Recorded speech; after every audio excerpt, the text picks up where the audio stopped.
Welcome back to the Dynasty Football Key, and we got Fantasy Good Sports in the building. Let's Yes, go. sir. What's good, Hey, bro? what's up, man? Hey, haven't done any content since I had a baby, but feeling good. Got some, I got my second child here. Got some new dad energy.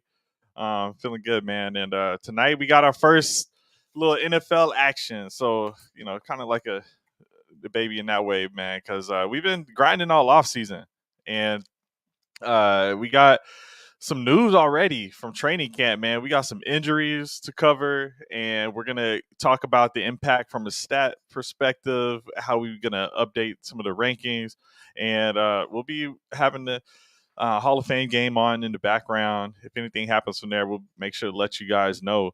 But other than that, man, how you been doing, TD? I've been doing pretty good, bro. Just grinding this football time. I'm excited, man. Just trying to grow the channel, bro. Absolutely. Well, let's not waste any more time and let's jump into it.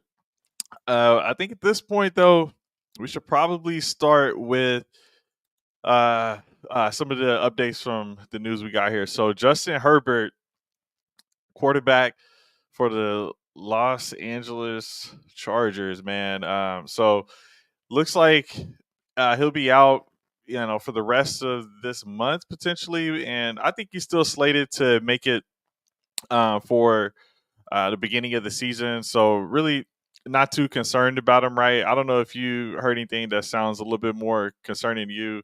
Um, but Mm-hmm. any thoughts on it? Because right now I'm going to keep him at 17 games played. The next guy we'll talk about, I'm actually going to drop the amount of games I think he plays for the season. But I'm going to leave everything status quo for Justin Herbert. How about you? No. Okay, Um, okay. and tell me what you mean when you say you're gonna leave Uh, everything status quo.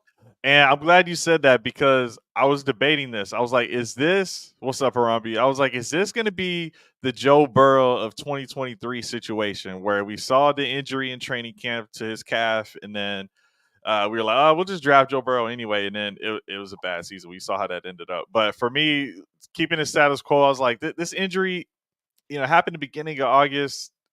I want to monitor it, but I still want to give him 17 games played. That's what I mean by status quo. I'm going to keep him at 17 games played this season. How about you? He's always injured, so I get that. What do you think? So I'm gonna give you what I think. I believe what you're saying is gonna happen. I believe that he's gonna go out and work and walk out of there, walk and play first week. I think he's gonna come out of that boot and he's gonna play. But if it was me, and I talked to Harami about this earlier, he I think they should hold him until he's 100%. I mean, completely 100%. So if he missed the first month, that's what I would do.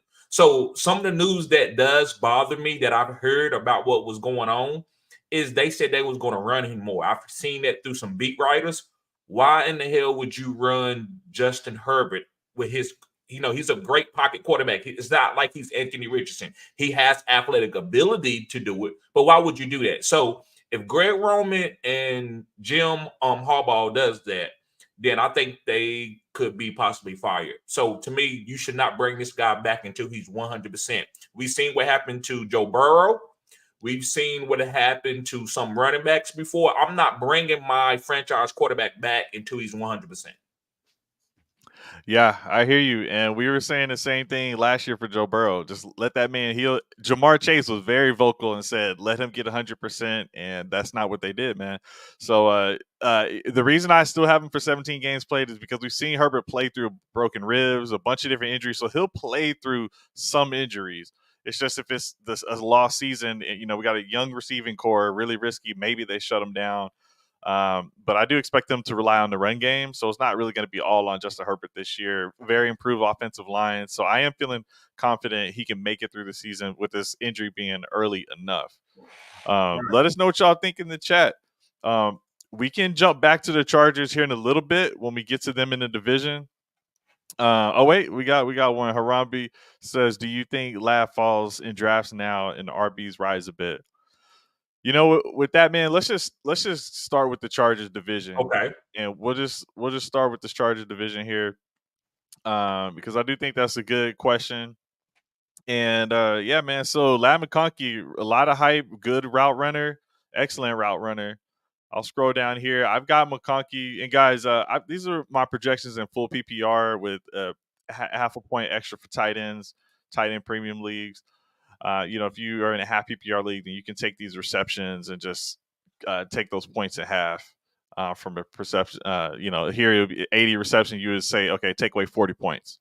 That's what you would take away to call it half PPR. But anyway, if you want to see all of my projections, go to my Patreon. It's in the description. And I've got Ladd leading the team in points and targets, 110 targets. If it's a different quarterback, we saw Easton sticking there, and it was a bit of a drop off. I think he might have had one decent game. So yeah, I would think it would hurt. It's already risky having the rookie wide receiver. It's just I see this guy being kind of in the number one role. So even if it's a different guy, the touchdown upside would be down. But I still think he's getting a lot of targets. So for PPR, I definitely still like Ladd. In drafts, I think people are still high on Ladd. We're gonna have to see that Herbert is for sure out, and you know how most of the common drafts are closer towards the season. So we'll have an update on Justin Herbert here in a little bit at some point when the main draft start going on. So I don't think people are gonna run away from Ladd just yet. Well, how do you feel this is going down, TD? To me, I think he's going to fall. So to me, I'm buying now. I'm actually getting him. I wasn't getting him. I wasn't reaching for him at the ADP that he was going, which was like the 5th and 6th round, depending on your league format. Now I'm willing to go and get Ladd probably in the 7th round and stash him for when Justin Herbert comes back. And even if Justin Herbert doesn't start, I still think he's going to be the underneath PPR monster guy that they will target. He's probably the best wide receiver right now on this team that we know about. Maybe Brandon Rice, maybe Josh Palmer hits, but I don't believe Joshua Palmer is going to be good with a backup quarterback. I do believe Ladd's skill set will be good because he's a phone booth wide receiver. And when I say phone booth, this guy can get open quickly. So that can help out any quarterback. So I am trying to get Ladd because he's going to drop. If he doesn't drop, I'm not going to take him. Yeah, if he's falling, I'm taking him. I like any wide receiver one on any of these teams. So, he's paired with a great quarterback. Don't forget that. So eventually he's going to get some good games. Like a lot of times you got to think of it less about over the course of a season and like think, hey, maybe week 1 you don't get full strength Justin Herbert, but week 5 in that second month and on, you're getting full strength Justin Herbert, and into the fantasy playoffs when Ladd starts to get more experience, that's when it really matters. So maybe you want Ladd down the stretch versus just worrying about how the season's going to begin. But yeah, a lot's going to ride on Justin Herbert being healthy. And I said we're going to stick with this division / team. Not too worried about Easton Stick as the quarterback too. At the wide receiver position, we'll stick there. Brendan Rice, Josh Palmer, Quentin Johnson, Darius Davis, some of the guys I've got listed on the team here. I got Josh Palmer slated to be number 2 in the targets. A lot of experience last year with Justin Herbert. Looked good. He was even good when we first drafted him years ago. And I think he's always delivered in whatever role he's been in. And then we've got Brendan Rice, who's been making plays even as recently as today. He looks good. And then Quentin Johnson, we're hoping for a bounce back season. So for me, I am a little unsure exactly how it's going to go. Recent reports, Quentin Johnson, I'm kind of feeling like he's falling a little bit. I still haven't, changed the projections because I just don't know. We're going to have to see ultimately how this plays out. I'll say I'm not exactly targeting any of these other receivers on the team outside of Ladd McConkey. But I do have those as the top 3, Ladd, Josh, and Quentin. Maybe Brendan Rice in his rookie year can learn enough to be relevant just because there's openings on that depth chart. I think wide receiver 2 is wide open. So right. Don't sleep on anybody in this offense, in my opinion. I mean, Darius Davis, I think, is a little bit undersized. So, but of the rest of these guys, they're still trying to hype up Quentin Johnson, and they're saying good things about the rest of these guys. Any other thoughts on this wide receiver room? Yes. The guy that I was buying from the beginning was Brendan Rice. Now, Right. the reason why I was buying Brendan Rice is because Ladd ADP was too high for me, and so I wasn't getting a lot of them. So, but I think now seeing what's going on in camp with Quentin Johnson's hands still being garbage. I've been watching; he's been dropping a lot of Bingo. passes still. I think Brendan Rice has a chance to come in here and get, I would say, 70, 80 targets in this offense, and that's at the floor because they don't have any known guys that I believe that can beat him out, especially with the How about injury. Shark? I didn't No, have Shark on there, Chark but is a different. Chark is a 50 target guy. He's deep kind ball of guy. like a deep threat guy. I don't think he's going to be target underneath 10 yards as much as Ladd and Brendan is. Brendan and Ladd can run the route tree. DJ Chark and Quentin Johnson can't. Joshua Palmer is not a route tree guy. He's more of a deep threat guy. So I'm targeting the underneath guys in this offense in a 4 PPR league. So I do like Brendan Rice. I think he could be a fourth quadrant type guy. Yeah. All right. We got 2 rookies on this team, so that'd be nice to see. Or actually, Cornelius Johnson, rookie as well. But yeah, I like that call out on Brendan Rice. So let's move on to let's just quickly get the tight end position out the way because I do think it's up in the air a little bit. Hayden Hurst is the familiar name. I'm actually missing Will Dissly up here because we've seen Donald Parham and he just hasn't done it right. He kind of is just getting those touchdowns. He's really huge. I think 6'7", something like that, something crazy. But I think it is down to Hayden Hurst, Will Dissly. Dissly has I think $10 million guaranteed on his contract, which is more than Hayden Hurst. So there is actually an absolute chance that Dissly is a starter over Hurst. Dissly was the number 1, I believe, for the Seahawks. Like, you can say it was Noah Fant, but they had Dissly in the building for much longer, and he was always someone that they used over there. And they have contract-wise, it does look like Dissly has a little more guaranteed money than Hayden Hurst. So this could flip, to be honest. If you want to speak on that, otherwise we can move to the running backs. Real quick, no pun intended. I don't care about none of those. All right, let's go. And I don't mean that in a bad way. I'm just saying, like, what is Will Dissly going to do for my team? Yeah. What is any of those guys? So I agree. Week, I'm glad we're talking about it. Yeah, I'm glad we're talking about it. But just because you are starting tight end doesn't mean that I'm going to try to pick you up on the team. So I don't think here's a hot one though. Be relevant.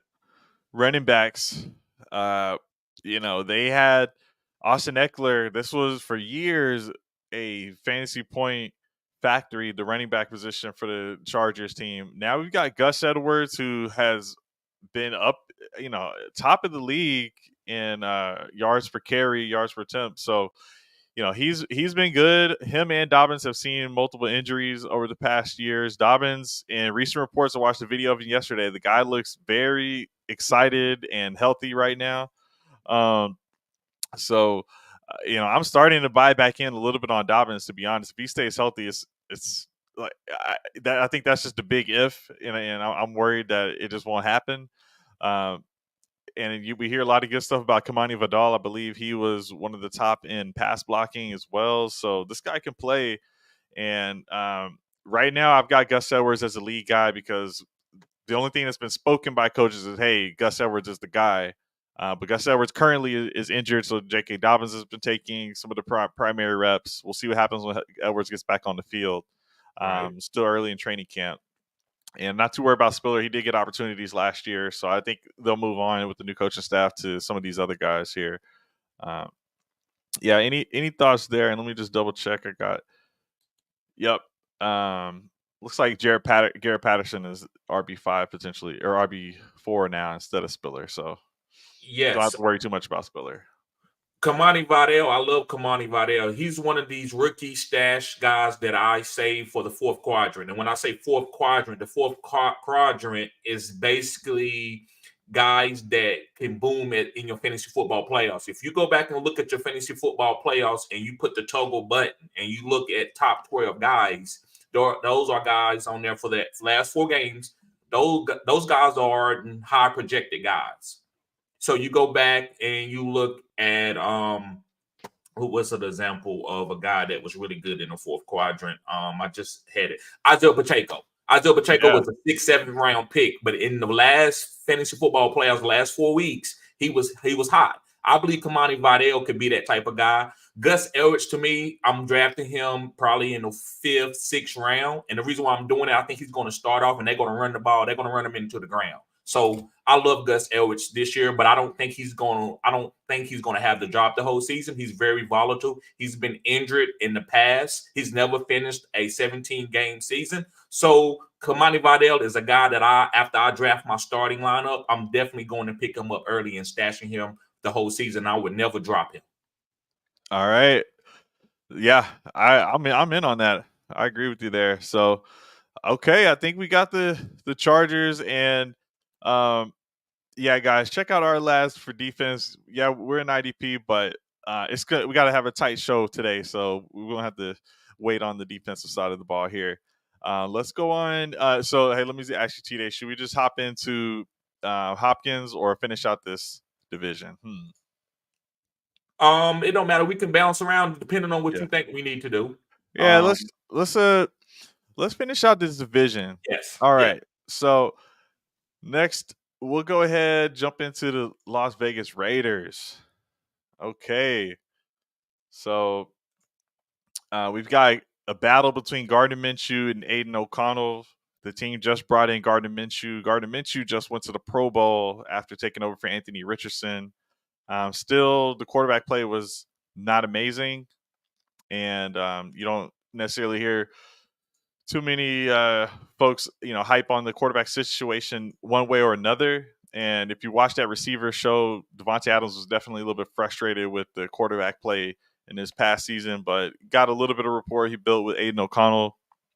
I could see either one being the starter, and that could fluctuate throughout the season. I'm used to seeing Gardner start seasons as a backup, and I believe earlier in camp or some of the other offseason programs, coach said O'Connell would get the first crack at it. So even though I have this projection here, I'm just flip it for whoever you think is a starter. To be honest, who do you think is going to win this quarterback battle? To me, so it's two perspectives. I don't want to drive myself crazy trying to figure that out. I'm just Yeah, going to tell you to trust Devontae Adams because he's proven with Derek Carr, he's proven with Jimmy Garoppolo that he can still be a top 12 wide receiver. So I'm drafting Devontae Adams to be a top 12 guy, and I'm just putting him in my lineup and letting him sit. I'm never going to take him out. I don't care if he give me 3 points, 5 points. I'm going to play him as long as he's healthy. To me, it doesn't really matter who's the starter. Just know that they're going to run the ball 65% of the time, and they're going to play action and give the ball to Brock Bowers and Devontae Adams. Those are the 3 guys. Target those guys no matter what. A lot of people don't like to target guys that are on bad offenses. I love that because I see an opportunity cost. And the opportunity cost to me is guys who are going to be getting better each week. And eventually, as the season go on, they're gonna have better chemistry, and I'm gonna be able to have good players that's going to get targets, and that's all that matters to me is targets. Targets is king most of the time in fantasy football. Yeah, you can see I've just got wire 4, wire 5, because really after those top 3, yeah, I would be focusing on Bowers. So, yeah, those are the main folks you really got to worry about in this offense. So we can pivot to the running back because you covered the wide receiver so well. And I would say Zamir White, I'm all in. I'm glad I was in on him early last year, picking him up. He was one of those guys where every year there's a guy like a Gabe Davis before he was good and before people knew he was going to have a role. So, or a Zamir White last year, I picked him up thinking, all right, I mean, Josh Jacobs is on his way out. Every year there's some player like that you can be a year early on in Dynasty that's already out in the league. You just got to see that opportunity coming for them. And now it's Zamir White's time. I do think he has the ability to catch the ball. I mean, he's got some huge arms, so maybe they'll get in the way of him catching the ball. But all reports right now are Dylan Lowry is looking great in camp from a pass catching ability and everything. So I project Lob to be the running back 2 here. Zamir White should get a ton of carries. Every game that White was a starter, he had 20 carries. So I expect this season they're going to continue to do that, especially if they have any questions in the quarterback room. Let's just rely on the run game, get to the ball to Devontae Adams when we can, figure out how to get Brock Bowers, doing his special stuff, and just run it from there. Let the defense do the rest of the work. Facts. Yeah. All right. So Something, let's. Yeah. yeah, something has happened to my stream, man. Oh yeah. I see you froze up a little bit. Is that what happened? Yeah. Still So froze? yeah. Now it's blacked out. So feel free to jump out and jump back in.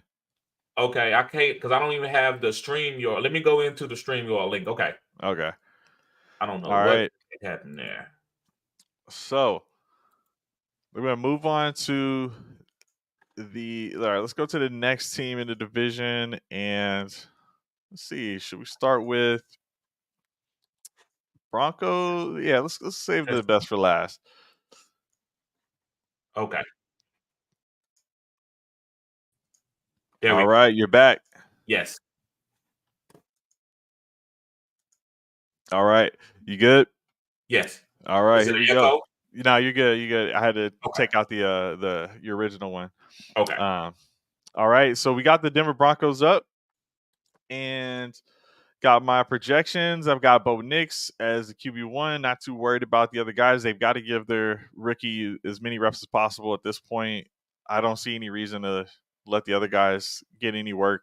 And regardless, it's kind of a tough situation. I mean, I do like Cortland Sutton in theory, but it's just because he's going to get the ball a ton, I would think, because you do have a rookie Troy Franklin. Mims is that deep ball guy. Right. Maybe they use him in a gadgety way, some end arounds to try to create some space. Tim Patrick's coming back from 2 consecutive years of injury, so it's hard to factor in Tim Patrick completely, but they do keep saying that they like him a lot. So for me, this is who I've got as the receiving core, and I'm worried about this offense in general. It does look like recently I saw Greg Dulcich was actually making some plays. There were rumors for some point that maybe Lucas Kroll would be the guy, so that's pretty tough to worry about those tight ends. I'm not interested in that tight end room. So for me, I'm just curious. Do you feel like there's a fourth quadrant type of scenario where Troy Franklin breaks out late in the season, or with him being the 4th round draft pick? Is that usually that's the indication it may not go too well. How are you feeling about the receiving room for the Broncos? If Bo Nix get the starting job, Alex, Troy Franklin is going to be an all quadrant player, top 24 wide receiver. All quadrant. I If like he that. if Bo I like Nix the sound of start, that. then when Bo Nix start, whenever Bo Nix gets in, that's when I want Troy Franklin.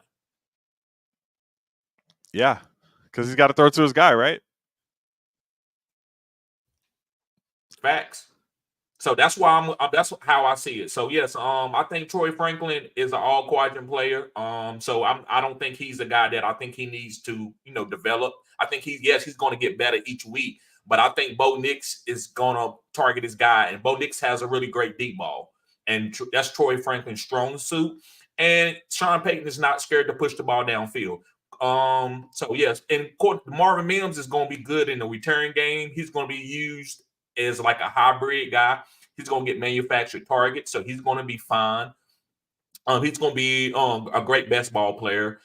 You can start him in bye weeks, and maybe he starts showing us where he's getting consistent underneath targets, where you can use him on as a weekly basis, and he could be a flex play for you. So, and Cortland Sutton is still number 1 wide receiver, and he still right now is the guy that I would say get 7 to 8 targets, and I would definitely draft him as a wide receiver 3 or wide receiver 4. Yeah, you'll definitely get some points out of him. I've got him all projected for a decent amount of points. We'll see what actually ends up happening. And then in the run game, there's been a lot of rumors Jaleel McLaughlin could potentially take the RB1 role. I've still got Javonte Williams as the RB1 for now. This guy has hands. He can catch the ball. Injuries have been all over him. I would say with the projections I got here, I probably flip the numbers I've got for Jaleel and Audric at this point, just with everything I'm hearing about McLaughlin. I've got him on some teams. It's just in camp, it seems like they're still going to feature the guy. I was always worried about McLaughlin because he just doesn't have the ability to run up the gut, push a pile. Can't do anything like that at all. Right, He can't do right, any of that. He can catch the ball, and if he's in space, all right, let's go. right. Um, so um, nice. All right, so I'm feeling good about this one. You want to jump into the Chiefs now? All right, here we go. So the world champs, Kansas City Chiefs.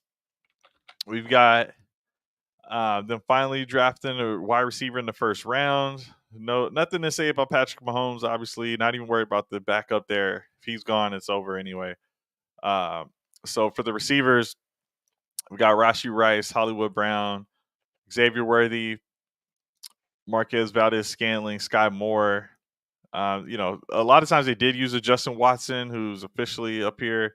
Um, Miko Hardman looks like I meant to have him instead of Valdez Scantling.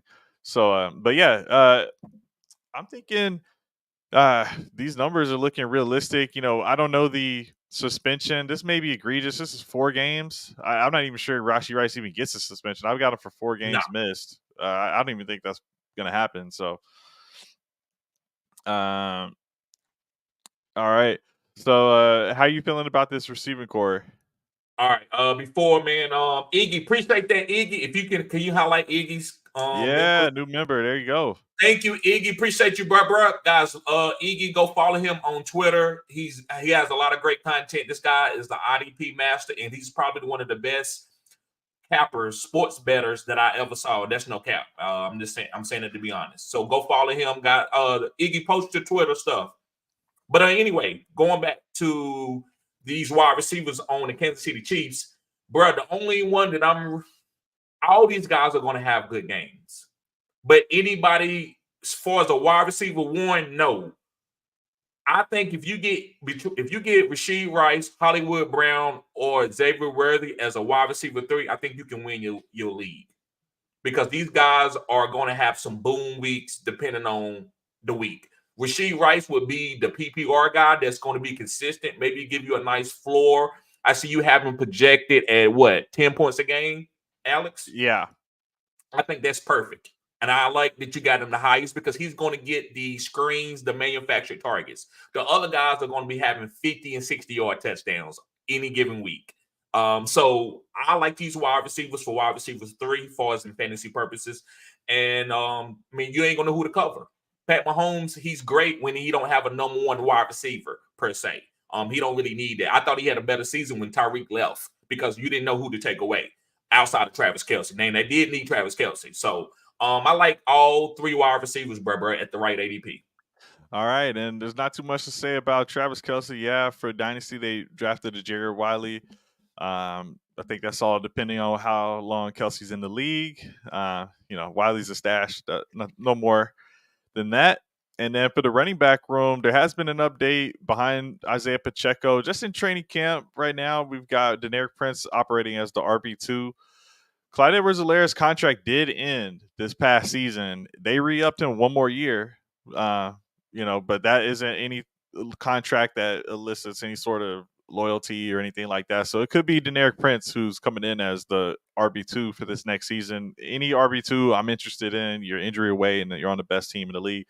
And I happen to have been stashing Prince last year, and he was just on the practice squad the whole year, so that wasn't fun. So hopefully he gets a better chance this year. G-Man said Broncos projections are as follows. They will suck. Dang. And then Joe Ortiz says, why is Herbert out? So yeah, he had a injury in camp, but we can pull it up here in a second. Let me just finish out this Chiefs one.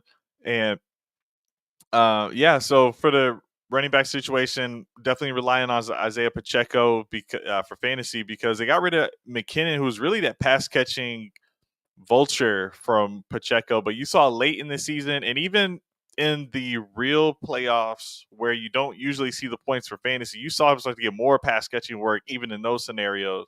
I think this is the year that they just fully trust Pacheco and let him roll. There's no reason to hold the man back.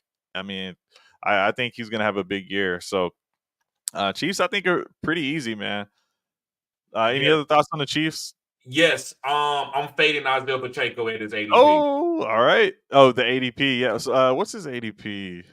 It's in the 3rd round. Okay. And the reason why I'm fading him, let me ask you this, Alex. When they get to the green zone, which is the 5-yard line and in, correct? Who would you say how if you had to guess, they said, listen, you can win $100. You got to guess what the Oh, next play is going to pass. be. It's pass. Pass to Kelsey. It's not going to be to Worthy. It's not if Rice is on the field. Maybe it's between Kelsey and Rice, but it's more than 50% Kelsey.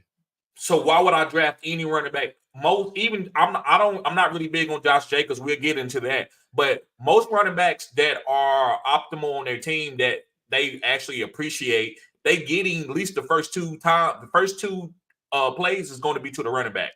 They not doing it to Isaiah Pacheco. Now in a cold game, in a certain game, yes, they will deploy him, and usually that's later in the season. But I'm not drafting a third round. I'm not spending a third round pick on that. Yeah. Yeah, I hear you, man. I just remember when the first year that they got Clyde Edwards-Helaire many years ago, they tried to force feed him at the goal line. I mean, that's not really the point. The point is, I've seen the Chiefs try to give somebody the ball at the goal line in different scenarios. Like, yeah, they might. They love that shuffle pass, that little forward shuffle pass. Yep. So it's a little bit risky. I hear you, man. Pacheco's rated way too good. ADP wise, I hear what you're saying, man. So and then real quick, Justin Herbert, for Joe Ortiz, Justin Herbert out 2 weeks with a foot injury. We're thinking I'm projecting him to still play all 17 games, but we saw with the Joe Burrow that you know these early injuries, if the team doesn't let you rest, like TD was pointing out, let them rest up to get to 100%. Otherwise, this might flare up in the regular season.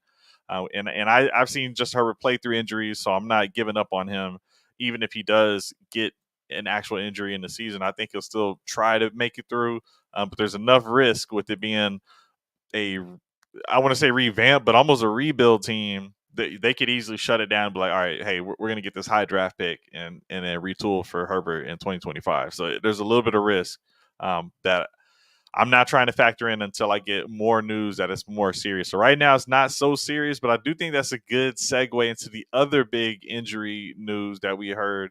And that's coming out of Tennessee with DeAndre Hopkins. And DeAndre Hopkins, I actually am going to update, or I already did. I changed him to 16 games played, and that might not be enough because right now looks like they say roughly 4 to 6 weeks. It doesn't matter what the number I see. Hey, and thanks, Joe Ortiz, for subscribing. Hey, guys, subscribe to the channel. Appreciate you guys watching. And, hey, football's back. In 5 minutes, we got the Hall of Fame game kicking off. So, hey, the wait is over. Yes, guys, make sure y'all go follow a Dynasty Football Key, guys. This is great content. The guy is very, very big on stats. Incredible, but way better than I am. So make sure you go follow him, guys. Also, we did the Phenom Final together. So Patreon is $20 a month, and we got a lot of cutting edge content for us guys right now that people are on big, but they wasn't drafted early. We got them high on our list. Go check that out. I'm telling you, you won't regret it. Yeah, I just punched that into the chat, patreon.com/phenomfinder. And all right, so let's see. Okay, yeah. So DeAndre Hopkins. We've got DeAndre Hopkins here with significant injury that, hey, there's a chance he could make it to week 1 and be fully healthy. But just with the time frame, him being an older veteran, now he's not being dependent on to be the wide receiver 1 for maybe the first time in his entire career with Calvin Ridley there. And it's kind of regardless if you thought, like some people still thought Hopkins was the wide receiver 1. Well, now that he's got this injury, just let Ridley be the guy to kind of set the tone and don't push yourself is how I think the coaching staff might approach it. But he set them as multiple weeks. They say it's a knee injury. So that's another reason where it's one of those where sometimes you can't even train on it. So even if you get that not hurting anymore, now you got to get to game speed and stuff like that. It's a leg injury. That's something where your condition is going to go down a little bit. How are you feeling about this Hopkins injury? I've got him missing 1 game because if you got this injury, then I'm assuming something else happens later in the season. Is 1 game not enough? How are you feeling about Hopkins? So far as drafting and redraft, I'm waiting late to get him. I'm probably not going to get him now. This is a 31, 32-year-old wide receiver with a knee injury, and that's he's had problems out of a knee earlier in his career. So to me, I'm probably not getting to him. So what I'm doing, what I'm pivoting to do is I'm going to get Treylon Burks, and I'm not letting him go undrafted. I'm willing to get Treylon Burks with my last 2 picks of the draft. Maybe he might move up before then because we might see him do stuff in camp. But I think why not take a shot with Treylon Burks being a gadget guy? I think they're going to find ways to get Treylon Burks the ball to help Will Levis out. Calvin Ridley still is going to have a good ADP. Yes, I would target him to be my wide receiver 3. But other than that, stash D-Hop if he falls at the right ADP. And don't expect him to really have a big season because it's hard for guys to heal at his age when you start off camp like this. Yeah, and not to take a shot, but the season before he had the PED suspension, and those are sometimes related to recovery time. There's a lot of times why some players may take it, but it's allegedly, so we don't know, what really happened. But yeah, I like that call out. They did bring in Tyler Boyd, who has been dependable for the Cincinnati Bengals his whole career. So I'm actually projecting Boyd to be the wide receiver 3 here. Joe Ortiz saying he's here and really doesn't look good in camp. Titans. We haven't said that the Titans are gonna have a good season, so we'll see what happens. So we've got Ridley, Hopkins, Boyd, Burks, Niswek, Brook, and Keeney. Not some of those I don't necessarily want to be playing. Luckily, they've got 2 running backs who are pass catching backs in Tony Pollard and Tajay Spears. I'm not too worried about Hassan Haskins. They actually just cut Dylan Johnson, who was the running back for Washington, and he's already on another team.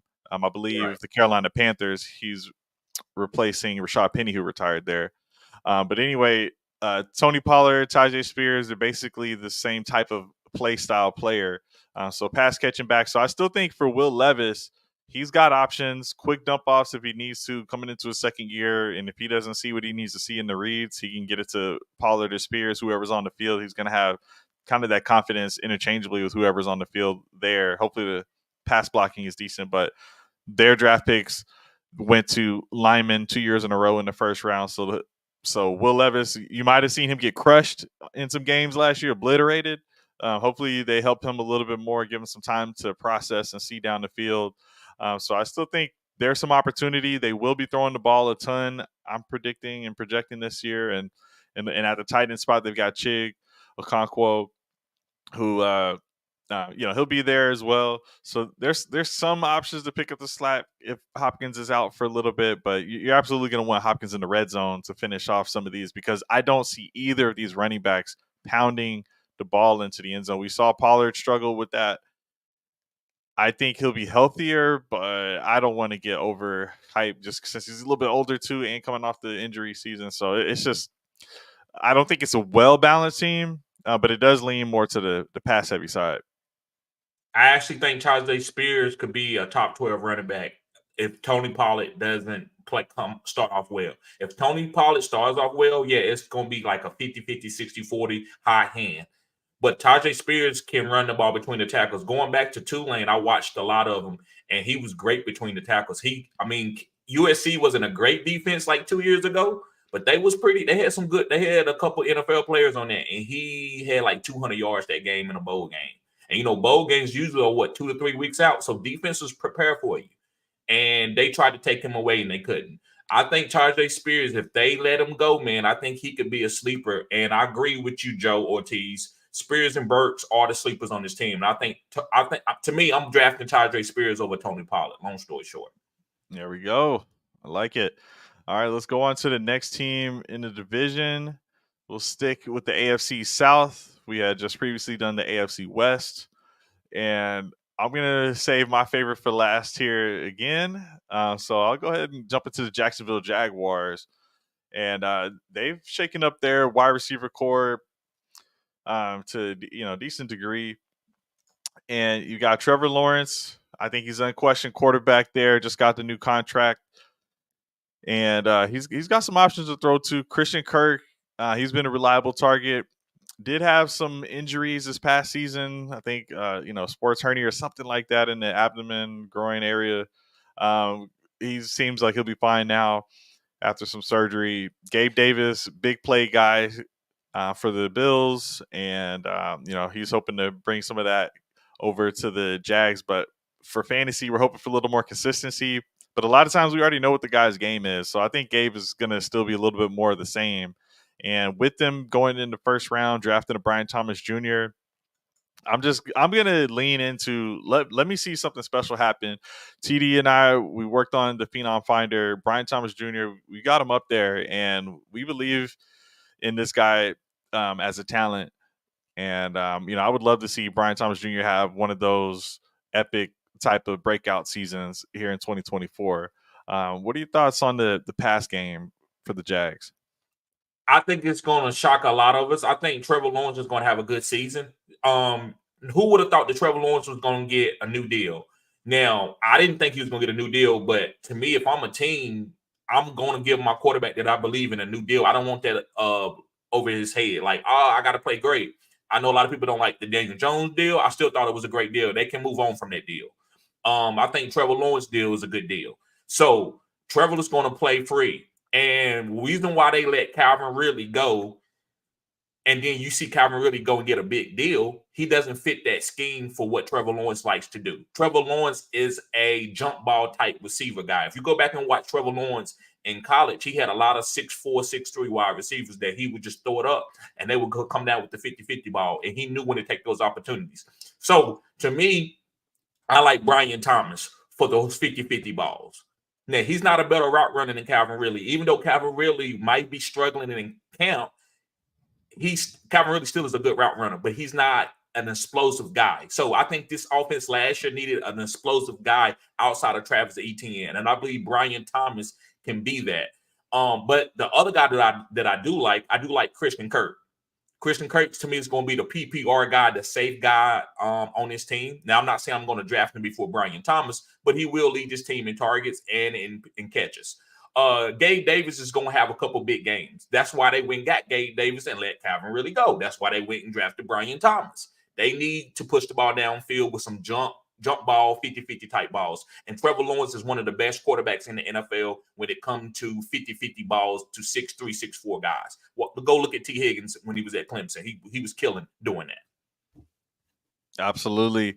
I love it. And I'm actually excited for this team because I've been wanting to see a big, epic breakout from Trevor Lawrence. We'll see if he's got that in him, but the weapons are decent enough. And I do like what Etienne can do as a workhorse back. I'm not discussing ADP. I'm not looking at the ADPs right now in front of me. I know he's up there.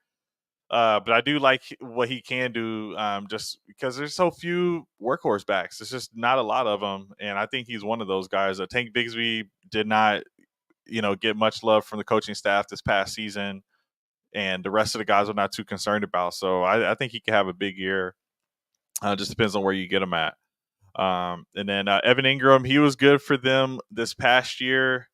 This team had a lot of drop balls and a lot of missed opportunities. So I feel like there's some meat on the bone potentially for this team. So, maybe Evan Ingram can repeat what he did. But, right now I got him, this is for tight end premium. So that's why the numbers are where they're at. Yeah, man, I think that's pretty much covered for the Jacksonville Jaguars. Excited to see what they can do. And they're going to have to go up against a couple other really awesome quarterbacks. We got Anthony Richardson in the Indianapolis Colts. This is a guy where it's hard to even say where to draft him because it might not be high enough. And, the rushing upside for him, I've got 100 rushing attempts. He has the coach that invented the tush push, or I don't know who exactly invented it, but it was Jalen Hurts, his old coach.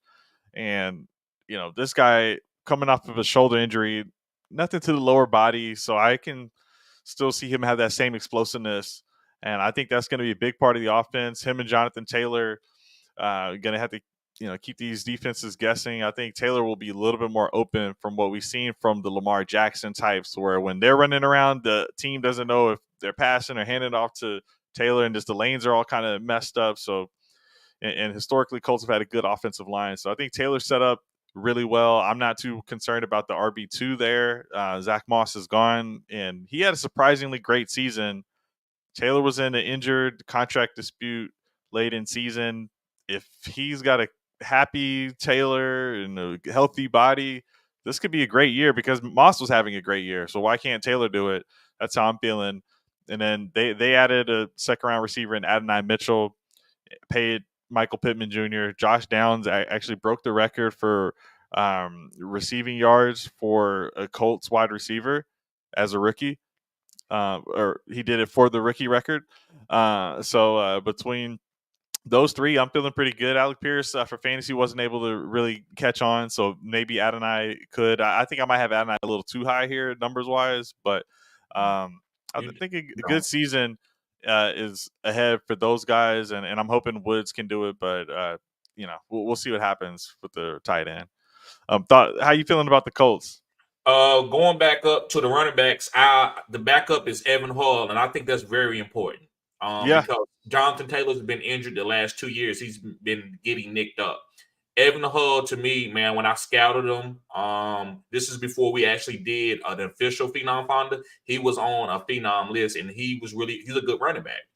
At Northwestern, he played against Michigan and done well. He played against that Big Ten defenses and was a top running back in the Big Ten. So I like Evan Hull as a backup, as a handcuff, per handcuff. He's not going to see the field if nothing happens to Jonathan Taylor. Going down to the wide receivers, AD is easy number 2. Man, I'm not even gonna. Okay. I love it. I know, I love it. I have him projected for more points than downs. So Bro, we kind you of see it the feeling it? same. Yes, and Anthony Richardson can push the ball downfield. What was AD? What's his superpower? Oh yeah, Down getting the down field. the field. Down He's the fast, field. 4.3 speed, and he's 4.3 tall. speed. Right. Alec Pierce, they wanted Alec Pierce to be that. He can't get open. He can't run routes. So Yeah, Alec because Pierce Pierce is also had that basically like same speed. You're right. he's Gabe Davis. He's MVS. That's what Alec Pierce is. AD Mitchell to me is probably going to be. I don't know. I think he's going to be one of the best wide receivers on his team, and I think he's going to have a good year. Top 32 wide receiver possibility. Michael Pittman is a beast, man. He's top 14, top 12 wide receiver any day. Don't sleep on Anthony Richardson throwing the ball to these guys. People going to give that up because they want to stop Anthony Richardson and Jonathan Taylor. So that's going to be easy for them to throw. Shane Steichen is a great play designer. Just look at Jalen Hurts when he broke out. Going to AR, I think his ADP is perfect according to his injury history. So you're right that he should maybe be the first quarterback come off the board, but you got to make sure you get a backup quarterback because he could go down again. So Yeah. that's just part of fantasy. But I think this guy is great. Anthony Richardson, man, he shocked me. I had him low because I didn't trust his throwing ability. I never saw a quarterback struggle in college with passing from the pocket and get better in the professional game. And he did that. And I got to give Shane Steichen credit for that. Yeah. Yeah, coming out of Florida, that was the biggest question. I felt like I was just reaching in those rookie drafts. Like, can this guy even pass? But he looks like he can run all over the place. So let's just pray. And Right. yeah, he answered the call, man. All right, I like it. Awesome. So let's Kenny 49ers said, is Jonathan Brooks gonna have a good season in Carolina? I think yes, and we'll do the Panthers next. We'll go across the AFC over to the Carolina NFC South here in a little bit. So let's go back. I think we're done with the Colts, and we'll go to the Houston Texans. Big surprise team from the perspective of, we thought Bryce Young was the QB1, and we had, it turns out Stroud was the QB1, or that's who it should have been. So CJ Stroud really was the tide that rose all the ships on that offense. We saw a Nico Collins breakout season. Tank Dell in his rookie season really exploded. And even Noah Brown was going off. So when they added stuff on Diggs, I'm like, well, we saw 3 guys eating last year. Just throw Diggs in there. He could probably eat with them. A little bit older, but all the motivation in the world with how they structured the contract to just have him give his best season, to where if he has a good season, he gets right back on the market and can get paid again. So he is very motivated to not be a distraction and just go out there and ball. So we'll see how that works out. And then at the running back spot, they brought in Joe Mixon from the Bengals, Ricky Jawar Jordan, and Dameon Pierce had a good rookie season. Kind of got overshadowed in that second year. I've seen this year he's been doing some special teams. Maybe gets that RB2 roll back, but I'm not so sure. And then at the tight end spot, they got Schultz and C.J. Stroud's former teammate from Ohio State, Cade Stover, is a rookie, but he'll just sit back because Schultz just got the contract this offseason.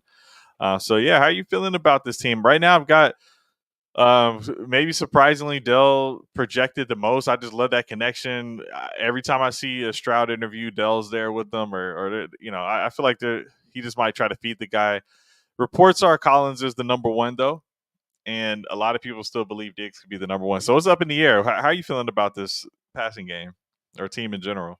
CJ Stroud, number one quarterback this year. Let's go. All right. CJ Stroud, number one quarterback this year.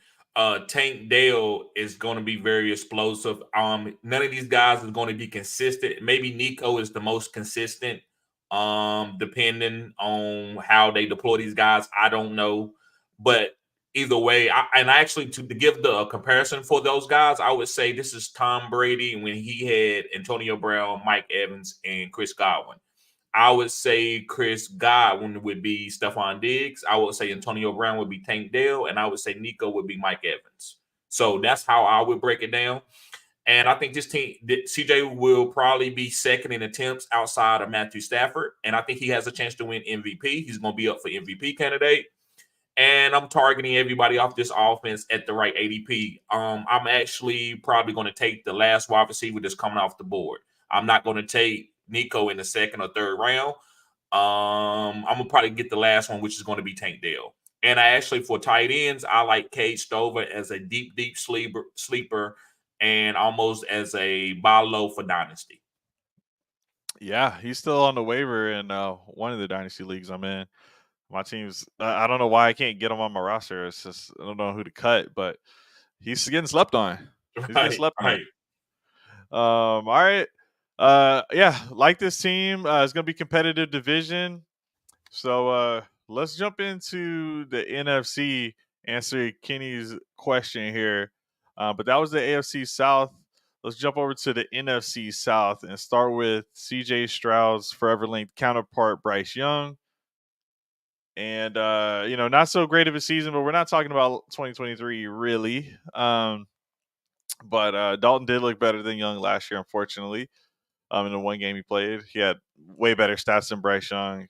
But they've had a lot of weapons. They've added Deontay Johnson, Xavier Legette from South Carolina University. Thielen had a decent start to the season, kind of fizzled off at the end, and they drafted Jatavian Sanders, Texas tight end in the 4th round, and they've got let me pull up Kenny 49ers question again. Jonathan Brooks, they drafted the first running back off the board this year's draft in the 2nd round. He's coming off of an ACL injury, but one of their biggest free agency additions were to the offensive line. They have the number one paid offensive free agent moves. $100 million went to the offensive line for the Carolina Panthers. So they're locked in, and they're going to protect Bryce. They're going to run the ball. They didn't even let go of Miles Sanders. They're just holding all these guys. And, Chuba Hubbard, if you look at him now, he's yoked up. He's getting bulked up because he's not trying to give up this job. And I think this might be his final year with the team. So he's trying to get a new contract. So I think Brooks actually starts the year. Chuba Hubbard actually starts the year as the running back. And however long it takes for Brooks to get acclimated, I think he'll do that. And, we've seen a Breece Hall have recover from an ACL injury. It was kind of mid-season for the Longhorns when Brooks got injured, so we'll see when he comes back. But I do think Hubbard's going to have a role. Touchdown upside might be a little bit limited. We'll see what happens there. Deontay Johnson, I think he'll get a bunch of targets, kind of like how we saw with Thielen. Leggett, kind of risky, but how you feeling about this team? You're in Carolina. Let me know how you feeling about this squad. Yeah, I think Bryce Young is going to be more efficient. That's what his goal is going to be this year. That's why they brought in the coaches to make him more efficient. So I think this team is going to be a running team. He's not going to be throwing the ball a lot. But when he does throw the ball, he's going to be throwing to Deontay Johnson, who is the PPR monster, who is a phone booth wide receiver. So Xavier Leggett, to me, is the next guy that I would target for as a wide receiver if I wanted to target somebody. I probably would fade Adam Thielen this year. I think Xavier Leggett is, they call him Baby DK. I think he's going to be able to put some deep passes when Bryce Young do decide to throw the ball deep. far as the running back, I think it's just going to be hot hand approach. They're going to start off with Miles Sanders. He's making the most money. He's still on that contract that they gave him last year. And I think it's going to be up for Chuba Hubbard to see, they're still going to give Chuba Hubbard opportunities. It's going to be like 50-50, but Miles might start the game.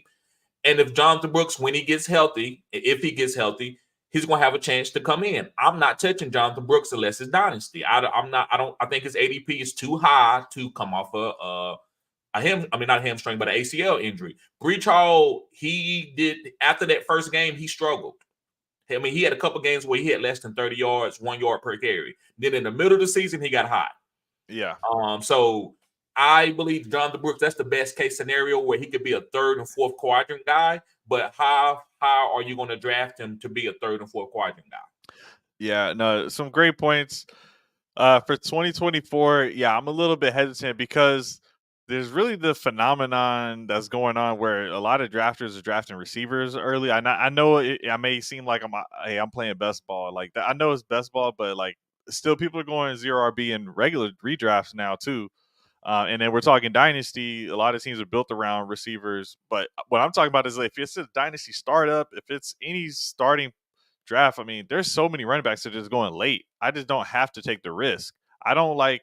What's one of the number one rules in dynasty? Like, don't draft injuries. The injuries are gonna come. They're coming. They're coming. Don't worry about that. So be a little careful with some of those. I still believe that.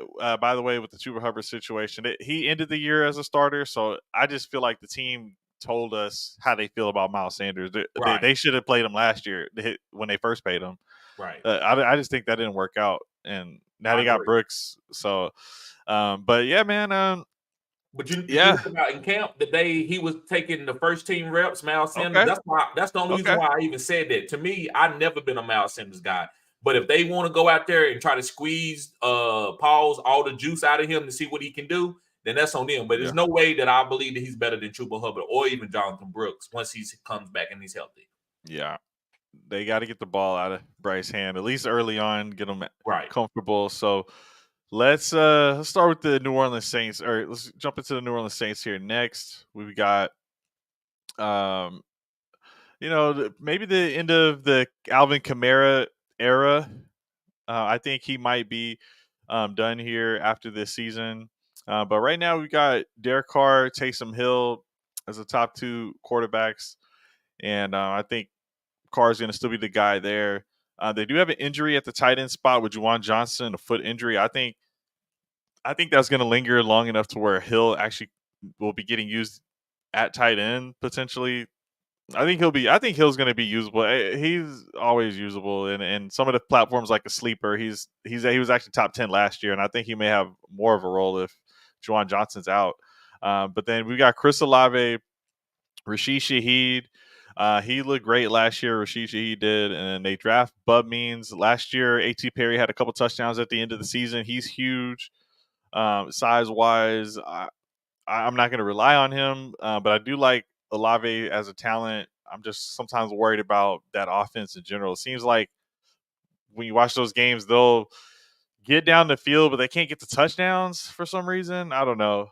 So I just don't feel like there's a lot of touchdown upside. And then, Kamara, he's getting his points from catches anyway, so it's not really about touchdowns for him. But so I've got kind of a low touchdown upside for this team, but a lot of PPR yards, points, and if there's any points per returning, or if you're in a Scott Fishbowl, then a Rashid Shaheed is gonna be good there. But how you feeling about the Saints? Derek Carr to me is a good quarterback to wait late and pick up because they're going to be losing a lot of games. And so he's going to be passing the ball garbage 35 times a lot, right? To me, 35 times is where you basically going to get some value if you throw the ball 35 times, no matter how good you are. So I like Derek Carr far as negative game script type quarterback. I've seen him dropped. Huh? I've seen him get dropped because they feel like the upside's low. Right. If you're starting quarterback and if it's super flex, you got to be rostered. You got to be rostered. Going on to the running backs, Alvin Kamara is Alvin Kamara. We just need him to have a nice floor at his ADP. I just need him to catch about 5 or 6 balls a game, which I think he can, and have a rushing touchdown upside. And I believe he's that.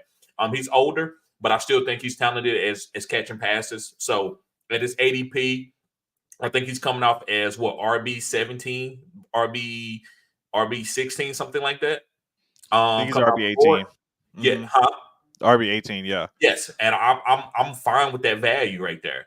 I'm not really drafting a lot of Kendre Miller, but if you wanted to do that, that's up to you. I'm not drafting damaged goods. That's just how I feel about it. No pun intended. Moving on to the wide receivers, and this is where people disagree with me a lot. Chris Olave is out of position. He should be a slot wide receiver. I think if you move to the slot, man, this man would be special. He would be one of the best wide receivers in the league. But they trying to use him like he Garrett Wilson, like he on the outside. Even at Ohio State, he was the guy that they moved around. He wasn't Garrett Wilson. Garrett Wilson was the guy that got the targets, and Marvin Harrison Jr. and even Jackson Smith and Jigba was out playing Chris Olave, but Chris Olave would move around and make big plays. Now all of a sudden and with the Saints, they want him to be some alpha guy and get 15 targets and lead this team. I think he's out of position. Rashid Shaheed, to me, in this day and game, is better than Chris Olave. All right. Oh man. Yeah, and they've got him basically flipped in their positions. They got Rashid in the slot, at least just on our lads. We'll see what they do when they get on the field. But at Ohio State, that was definitely more Olave's role. It was that slot guy. So I think it's just because he's the best receiver they got. They're putting him where they need him, but they need to add more to this room. Even though like he was a great story from last year and he's good, but you got to add more to this team. I think. Right. And look at all those vacated targets that Michael Thomas was getting and wasn't doing anything with. I think Rashid Shaheed got an opportunity to be really good. I think he's a better deep threat. I don't think he's a better route runner than Chris Olave, but a deep threat. And that's what you need. And that's what Derek Carr is. He's a deep threat type quarterback. He passes. I think he's one of the most accurate deep threat quarterbacks since he's been in the NFL. Awesome, man. All right. So Tampa Bay Buccaneers. We got some of the usual suspects with the receiving core that hasn't changed. Mike Evans. Sometimes you can put guys in that category. Just let me see you fall off before I count you out. They just gave a new contract at some point. I think they believe in him, so I'm going to keep believing in Mike Evans to produce. And we've got Chris Godwin, who he was injured a little bit last year. We've seen him had good years. They're saying that they're going to use him a lot more. Just some of the offseason noise that we're hearing. This should be a good season for Godwin. We'll see what happens. But right now, I still love both players. And one of my favorite players in the draft was Jalen McMillan, wide receiver out of Washington, and a lot of good buzz for him. So I think he actually takes Trey Palmer's job. And then for Dynasty, I'm actually sad I didn't get more of him because Evans is going to be gone, dude. Somebody's got to take over for Evans, and maybe Godwin's gone at some point, but McMillan is a guy who I think could at least be a wide receiver too and just stay on the Bucs for many more years to come. He could be a Godwin type or something down the line. So I like what they've got to support Baker Mayfield. They did not have a running back two this past season. They're getting Bucky Irving, who was a pass catching back, but tested slow, which is exactly kind of the opposite for Sean Tucker. Tucker had the injuries, had good measurables, but just couldn't produce. So maybe Bucky Irving, they haven't overly invested the running back spot outside of White. So maybe it's still just the White show because he really dominated an 8 off of volume because there was no other options there. And he did. I think he was top 2 or 3 in targets from a running back. So I think White's going to have another good season just based on pure volume. The efficiency was not there, so a lot of people will point that out to you. But if you're the only running back there and you're starting, let's go. Baker got paid. So other than that, they got Cade Otton, who hasn't really done too much, so I'm not too worried about him. Other than that, how you feeling about the Bucs this season? I think Baker Mayfield is another type of Derek Carr guy where you can wait late. Just to go ahead and be honest with y'all, this year, guys, I think once you get past those top 4 guys in fantasy football as quarterbacks, the rest of the guys are kind of going to be the same. There's only going to be like 2 or 3 points different. So I think you could wait late. If I don't get a top guy, I'm not going to go and get those middle tier guys. Now, I do like a couple guys in the middle tier that I think can be special, like Jordan Love. But after Jordan Love is gone and Kyler Murray is gone, I'm not drafting a lot of these other just another guys type guys. So I think Baker Mayfield, you could draft a killer team and go get Baker Mayfield as one of your last picks of your draft, and you can have an okay team. Rashad White is just a PPR guy. That's what he is. I'm drafting him at the right ADP. So if I already got my wide receivers and I need a running back and Rashad White is there, I'm taking him. I'm not expecting him to be the number one RB, but I am expecting him to keep my team afloat and be a fringe top 12 guy, maybe top 24 guy at worst case scenario. Going on to the wide receivers, I'm fading Mike Evans. He's older. I'm not going to keep just drafting him, expecting him to be 10 receiving touchdowns. So I saw him kind of regress at the end of the season, and I saw Chris Godwin get better. They also is moving Chris Godwin to the slot. So I am getting Chris Godwin a lot as the PPR leader on this team, and I think he could be a top 12 wide receiver leading this team in targets. All right, so you're just gonna wait for Evans to get taken, and then go Godwin a little bit later. Yes. All right, I like it. Makes sense to me. They got to fall off at some point. Unfortunately, Father Time is undefeated. All right, so let's move on. And just a quick update: your boy Cade Stover, 1 catch, 1 for 11 yards in this preseason game. Not too much going on. They're starting Davis Mills. Texans got a touchdown, score 7-0. It was Tegan Quattoriano who scored the touchdown. He's a wide receiver for the Texans, so I don't think he cracked our list here. So no, but not too much to worry about there. All right, so let's go ahead and move on to the last team in this division. A lot of change up here with the Atlanta Falcons. I'm excited for this team. Guys, I joined the league with TD this year, and I drafted Michael Penix Jr. with my first pick in the first round. And, I had Cousins on that team that I inherited, so I figured just go ahead, lock it in, get the quarterback. Right. Just don't even mess around. He's not going to fall in the second round to me. So I just went ahead and locked it in. I'm excited to see what he can do because I like the weapons on this team. So between him and Kirk Cousins, even if something happens with Cousins and Penix is playing, you got a Bijan Robinson, Tyler Algier. Put some respect on Tyler Algier's name. Put some respect on his name. Yeah. 2 years in a row being good. No matter what, Tyler Algier has been a good football player. And then we got Drake London, underperformed with what we would think is some bad quarterback play. And Mooney, he had 1 good year with the Bears his first season, but got a really good contract with the Atlanta Falcons. So I'm expecting to see Mooney as the wide receiver 2 here. I think he can produce, but let's just go ahead and say that Kyle Pitts is the wide receiver 2 because the tight end 2 is Charlie Warner. It's not a Jonnu Smith this season. I'm not too worried about. I haven't even heard this name before, Charlie Warner. So I'm thinking Kyle Pitts. He's going to get a lot of usage. They're bringing in the coaching staff from the Rams. They have been able to get all their guys targeted, and they run through the pass game. And Kirk Cousins has always been able to support multiple top receivers. Let's see if he can do it with the top receiver and a top tight end. So I'm excited for this team. How are you feeling about the Falcons this year? It's all about Kirk Cousins. If you buy a new house and you don't have the key to get into the door, are you excited about the house?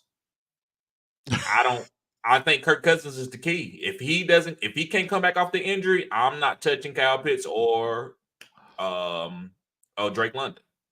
So if Kirk Cousins is 80% Kirk Cousins, Drake London and Kyle Pitts to the moon.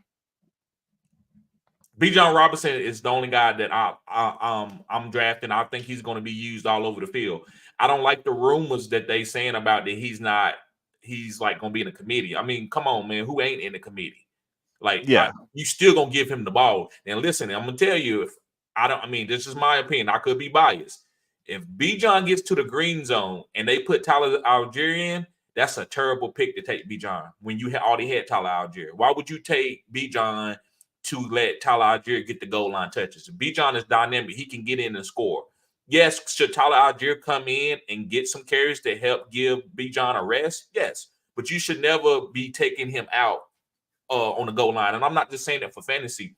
Most of the time, what makes running back special is they can score from the 5 yard line and in. Emmitt Smith was great diving over the pile, doing that. I want to see B. John Robinson be special on the goal line. I don't want to see Tyler Algier come in and take his carries. When you drafted B. John as a top 5 pick, You think they're trying to keep him healthy? yes, but not you. I don't think you keep him healthy in the green zone. Yeah, he can make a man miss. Yes, This isn't a goal line carry when they know you're going to run. You right. know, you got a Drake London. That's a tall potential end zone threat. You got Pitts over there. That's always the end zone threat. So there's enough to keep the defense guessing. Robbie said he agrees with you though, TD. Like get Bijan the ball. And you heard me. I was saying don't sleep on Algier because they like him and they're They going to like give him the ball. But they do. I want to see Bijan fully unlocked. I've had different videos where I had Bijan as the Dynasty RB1 because I just don't, but there's been rumors, at least the chatter, interviews with some of the coaches, they say they want to feature him like a CMC, who I have as the RB1. If that happens, they want to feature him like a CMC, then we're in for a good season. Facts. All right, so that's it. That's it for the NFC South. We did the AFC South, NFC South, AFC West. Let's go ahead and do the NFC West. And this will start from the bottom. This is exciting. Arizona Cardinals, big move here. They get a Marvin Harrison Jr. And you add that to Kyler Murray, who came off of his injury and still put up the same, high points per game that he always has. Kyler Murray has one of, if not the highest points per game of, any quarterback, over this past 5 years. Since he's been in the league, he's up there in points per game when he's playing and on the field. So this guy can play. He's a rushing threat. He's got some other options now. He had a DeAndre Hopkins. Now he's got a Marvin Harrison who's going to need to learn a little bit. He's a polished type. I'm only a little bit concerned that I don't know his numbers, but there's some college numbers, miles per hour, where he was going. He's pretty fast. So he is actually fast, and add that to the route running. I think he could be really good in this first season. So I've got him projected for a ton of targets, 140, which would be a crazy season. Only get 95 of those catches, 68% catch rate. I got Michael Wilson as the wide receiver too. He looked decent this past season. Kyler loves getting the ball to Greg Dortch. So I have that as the other option there. But Trey McBride really is who I'll have as that wide receiver two, or that second receiving target. And so if you're a top 2 target, I'm going to be in on you as a tight end. And then you've got James Conner, Trey Benson, who they drafted as a running back of the future. So we've never seen Conner finish the season healthy. He'll finish it, but he hasn't played all the games. So, I think Benson will get a shot. It's just one of those things. Hey, maybe they let Conner get the roll back, or maybe they just let Benson run with it. So we'll see how that plays out. How are you feeling about the Arizona Cardinals this season? I agree with Arambi. I think this is one of the. I love this team. I think they're gonna be losing a lot of games. Now, listen, this defense ain't garbage because they played well last year. They was top 15 defense, but I believe this team is going to be losing a lot, and they're gonna be putting the ball up in the air. So I love Trey McBride. I'm fading Marvin Harrison Jr. at his ADP early in the second round because there's a lot of great talent there. I'd rather get Malik Neighbors, and I'm going to draft Trey McBride in the 4th round as a tight end. I'm fading a lot of quarterbacks, and I'm taking Kyler Murray late. I also am taking James Conner as a 0 RB guy, or just as, okay, he's still on the board, I'm taking him. And I'm okay with stashing Trey Benson, maybe taking him a little bit earlier than some of the running backs, like the young running backs, just in case James Conner misses some games, in which he does. He usually doesn't play about 3 games a season, right? So I'm willing to take Trey Benson and handcuff him in case James Conner has more of a severe injury. But I love a lot of these guys, and I actually think Greg Dortch is probably going to be the underneath guy. He probably end up being better than Michael Wilson, even though Michael Wilson would be the quote unquote number 2. I love it. I love it. All right.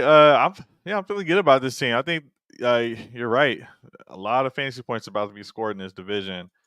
You know, uh, they actually put up a fight this past season, so I don't doubt them at all. And let's just jump into, you know, earlier you said something about the Rams. You weren't talking about the Rams, but you said there was a team that you have behind the Rams in scoring. So does that mean you have the Rams as the top passing team in the league? Yes, sir. All right. Yeah, I can't even remember which team was. You said someone was number 2 behind the Rams. Like, okay, Rams Yeah. about to go off this year. I think it was Kansas City.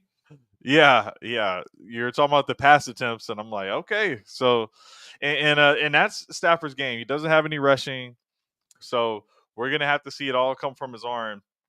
We saw an amazing record-breaking rookie season from Puka Nacua, just crazy points per game that it might have even been higher than what we got here.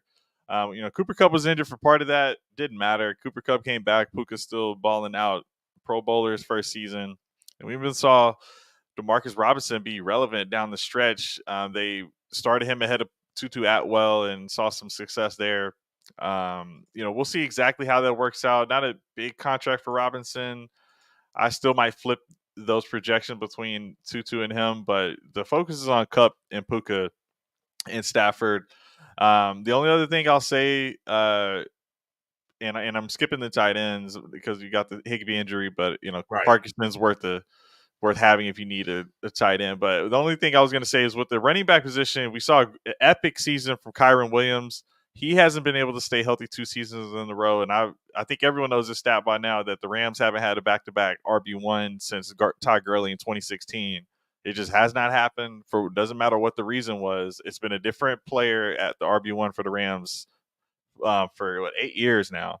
So does that continue with the Blake Corum coming off a national championship game, who has the kind of prototypical BMI for being a smaller height, but just bowling ball type player? I mean, Corum could absolutely carry the load for this team if Kyron went down and they just say, hey, we're just going to roll with him. Even the coach said he's similar to a Kyron. So if Kyron were to break that mold, great. But I've got them projected for pretty close workload. And yeah, I do like what this team has got going for them. But you seem to be even higher on them than I am. So how are you feeling about the Rams? So, by the way, it was CJ Stroud. It wasn't Okay. Kansas City. But I man, I hate to be so bold all the time, right? But I I love mean, it. the offensive game is changing. I wouldn't be surprised if this team break records far as in like yards from the line of scrimmage. I think Kyron is going to be a fringe top 12 running back. They just need him to be healthy. If he's not healthy, then Blake Corum is going to come and be a top fringe 12 running back. Matthew Stafford has a chance to win MVP.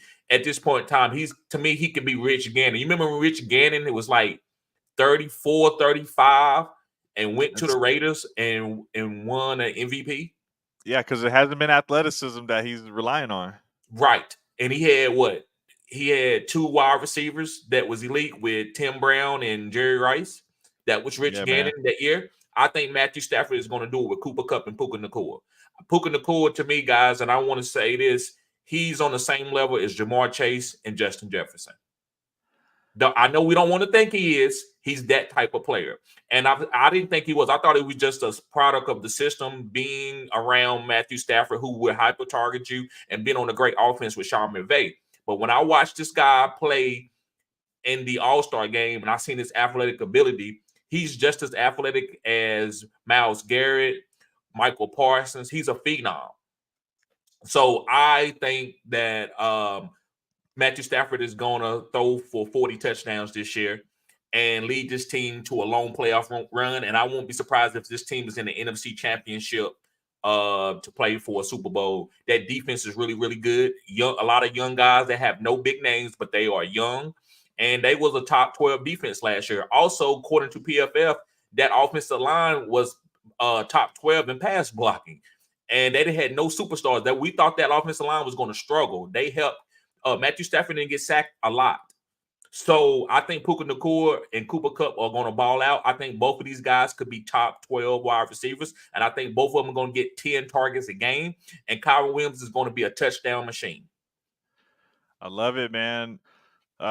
Yeah, big season ahead for them. They were in the Super Bowl not too long ago. This is a good team, and I think the only thing you didn't mention was the coach is awesome. So, Yes. yeah, I Right. love it. All right, and last but not oh no, we got two more in this division. We'll go to San Francisco 49ers, who they were in the Super Bowl, lost to the Chiefs. But they have been there before and they will try to make another return. They had two of their players on that show, Receiver on Netflix, and Debo Samuel and George Kittle. And it's cool to follow that journey. And sometimes you don't want to watch this stuff because you get a little biased. But I mean, I love just seeing how good these players are. And Ayuk, who's in a contract dispute right now, he showed why he deserves a contract. Between him and Debo, they're really helping out Brock Purdy a lot, be very successful. He's got a lot of options between those guys and Kittle and Christian McCaffrey. So it's just a team where all of the pieces are complementing each other. Debo's really explosive. So where, yeah, you have a McCaffrey, but you also don't know if Debo's coming out the backfield. So it's just so much going on for these defenses to deal with in addition to Kyle Shanahan coaching. So I have no reason to doubt what's going on here. One of my older strategies was draft players on good offenses, and this is a good offense. So I'll Right. be in on these guys. You got to talk about the ADP. I'm glad you've been remembering to to factor that in because these guys are going high. Right. I think I think Kittle and Debo they go a lot later than everyone else. But how you feeling about the Niners this year? So I will start off. I want to ask you a question. Yeah. Do you think Brock Purdy, when his deal comes up, do you think he's going to be the highest paid quarterback when he get his deal? Yes. Okay, I would say Because, no. just because it's just next man up for Right. the quarterback position, yeah. I'm going to say no. Alright. And I'm gonna tell you why they had a leverage, and then I'm gonna tell you we all know these weapons are great, but I just wanted to show you how great Shanahan's tree is and why you should take these guys. Debo, I am fading a little bit because of his injury history, but he's a great number 3 wide receiver, and you can get him as a number 3 wide receiver this year because people are worried about his injury, and as you should.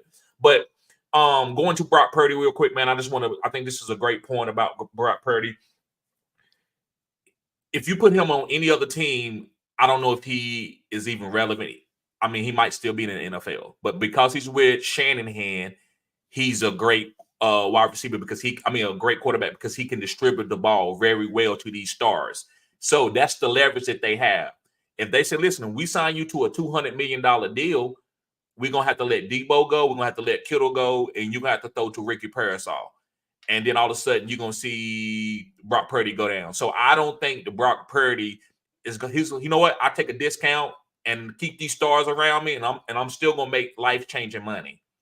Watch, Yeah. and I just want people to know about that. I don't think Brock Purdy is going to get the highest paid deal because I believe the 49ers have the leverage. But to go on, man, Debo, man, if he can stay healthy, we know he's a top 12 wide receiver. Brennan Ayuk, if he stays on that team, he's going to be a fringe top 12 guy.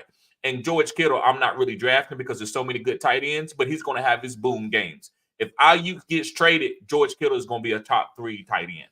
So all these guys are good. It's all about IDP and opportunity cost and knowing the risk if you do decide to draft Debo. Brock Purdy, to me, let him fall to you. Don't overdraft him. He's good, but he's not a superstar. Yeah. Yeah.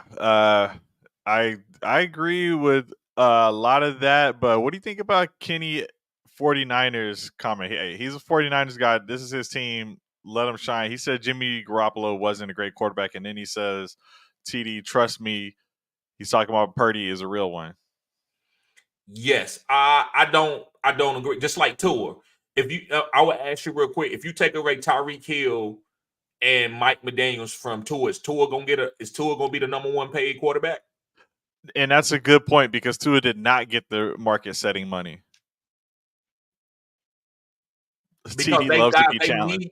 need Tyreek, they need Jalen Waddle, they need that infrastructure to support them. Same thing with Brock Purdy. These guys can distribute the ball, but they not throwing the ball 70 yards off the back foot like Pat Mahomes, Josh Allen, and Justin Herbert, and also Joe Burrow. Joe Burrow is a great anticipation thrower. He's not a great athlete, but he's a great anticipation thrower. And he's also 6'3", 6'4". Brock Purdy is 6'1". And so that's why he get a lot of balls beat down at the line of scrimmage. And that's why he did struggle some games. But he's great. His mental ability is probably the best in the NFL. Like, he's up there with any quarterback.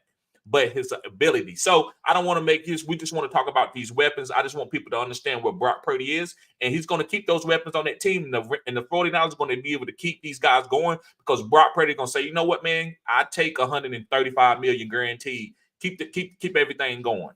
Yeah.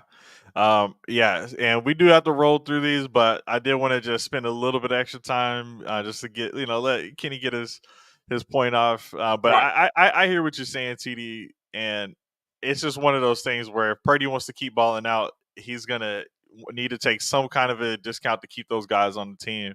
And really, the only other thing I think Kenny hasn't mentioned is there an element of the team owes Brock Purdy one for saving them for the Trey Lance debacle. That was the worst trade in NFL history before the Carolina Panthers trade away the first round pick that became Caleb Williams, which is now the worst trade. But I would say trading away 3 first round picks to get Trey Lance that became a 4th round pick that they traded away him for. Purdy got them to a Super Bowl, regardless of the outcome. That's a type of a scenario that you lose all the whatever those picks could have been, and if Purdy wasn't there, then you're just bad, and you're probably fired. Like he made a save Shanahan's job potentially because maybe Purdy can't do anything without Shanahan, but maybe some of these other quarterbacks can't get it done. I know we've seen the Nick Mullins and the Beathards and Jimmy all these guys Garoppolo. put up some points, but Purdy's been better than all those guys to me easily. Right. Yeah, we don't have to linger on it. I hear what you're saying. It was really just about should he be the highest paid? Probably Right. shouldn't That's be. all. He's no bum. Right. Yeah, probably shouldn't be. But sometimes it's a timing thing. I think the best thing Purdy should do is give me like a 3-year deal or like That's not what the they gonna max do, deal. bro. That's Yeah, what they gonna do. They gonna keep them. He gonna keep Debo or whoever is a great weapon. They gonna keep him on the team because Purdy he's smart and he's gonna go to what everybody's saying. This guy's very intelligent and he's gonna be like, no, I don't need all that money. I'm Tom Brady. Why did Tom Brady when Tom Brady had 5, 6 Super Bowls? Why was he taking discounts? Because he wanted to keep winning Super Bowls. And I think Brock Purdy has that mentality. There we go. All right, let's move on. Good team. Right. We'll draft 49er players, guys. All right, Seattle Seahawks. So I barely mentioned him earlier, or maybe it was off stage. I mentioned Geno Smith has he's getting some imaging done. So yeah, I don't know the extent of it. They're very vague about what injury he had recently. So maybe Sam Howell gets a little bit of run. Howell was led the league in passing at one point. For like a maybe 2 quadrants of the season. Right.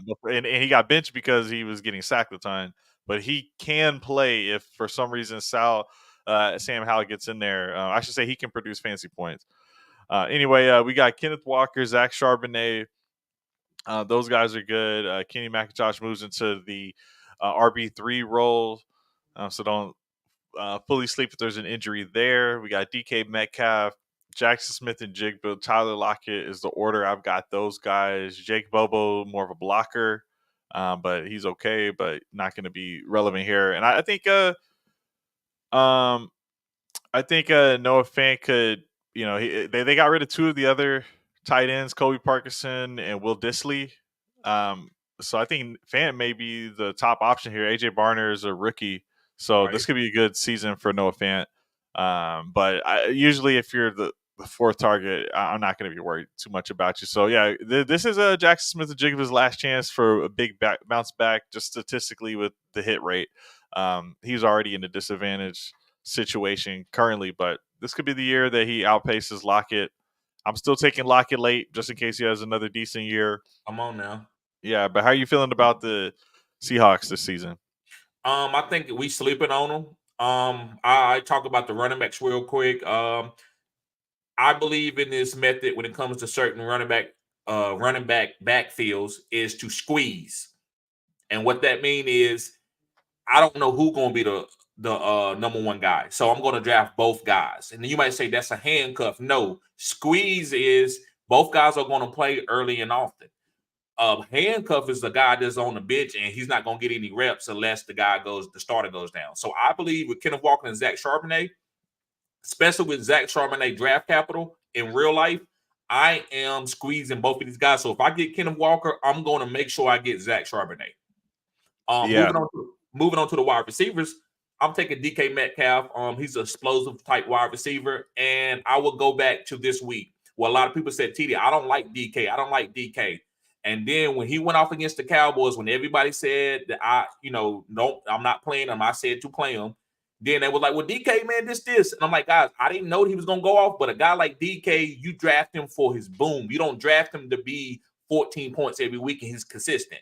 You draft him to give you about 3 games a season where he's going to go for 40-point filter point, 40-point filter point, and that's going to win you. And he could do that in the playoffs. He could give you 50 points in the playoffs and ain't done that all season. Mike Evans was that guy a couple years ago where he wasn't always consistent, but he had 3 times of the year he was going to give you 50 points, and he did it each 2 years ago. He did it back-to-back years in the fourth quadrant when he went for 40 points in the fantasy football championship, and I lost to him.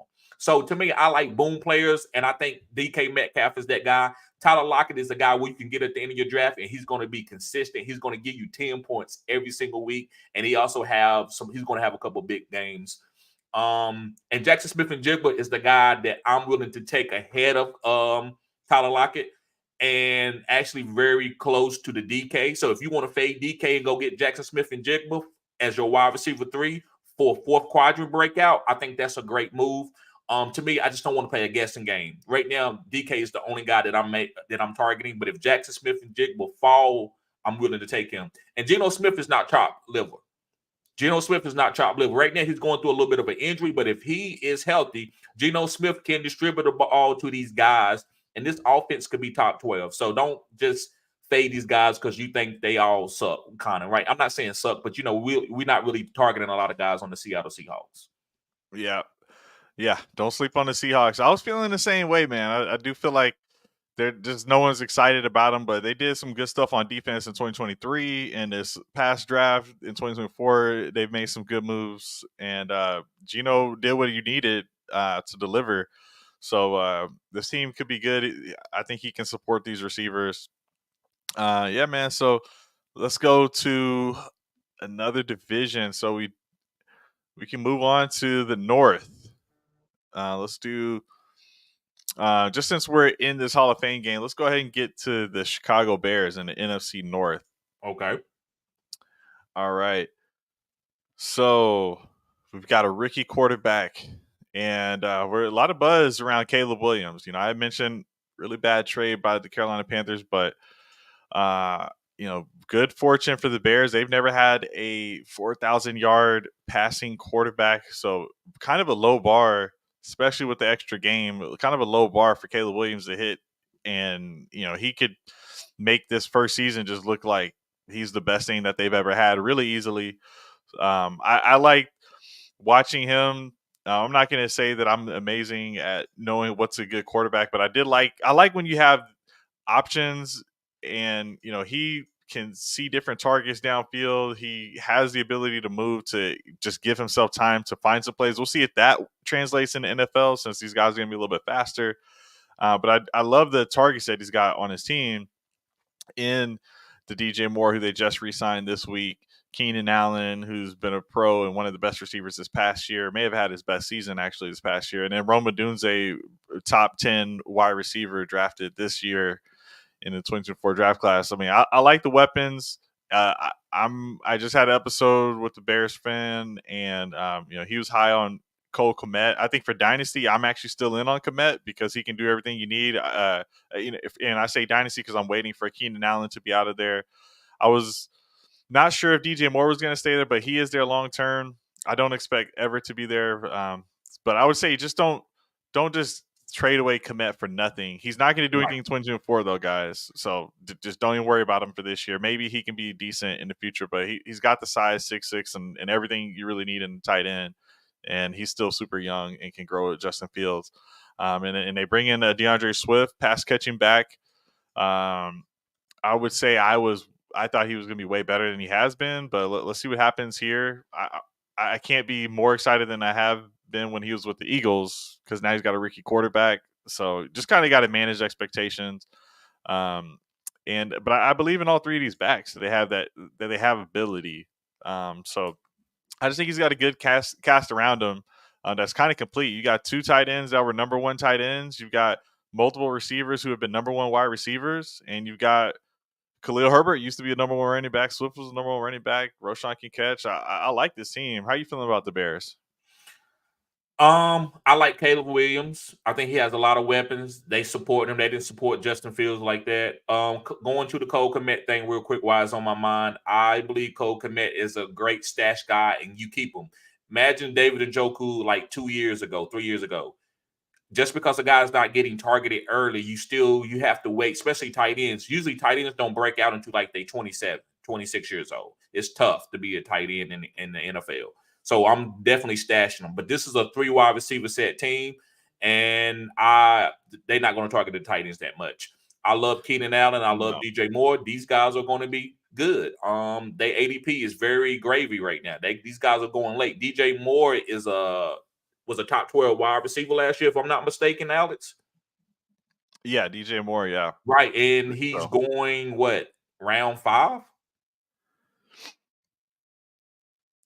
Yeah. Last year, number 6 overall, wide Okay, receiver.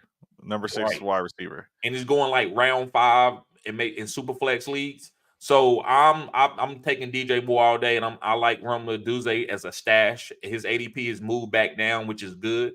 Keenan Allen, don't sleep on him. He can lead this team in targets. So I think Caleb Williams is going to have a good season, a good passing season, and he's going to rush for some touchdowns. Caleb Williams is a good guy to have and draft your starting lineup and wait late to get your quarterback. Kenny says Moore doesn't put up big numbers though. Yeah, he's historically had low touchdown upsides. We'll see how it goes with this team, but I think he can still be good for just yards and some PPR points there. But I think Keenan Allen might just get peppered with some targets. We'll see Right. how that shakes out. Yeah, a lot of weapons here. So, I think if one injury happens, it could be a lot more consolidated target Right. wise. Facts.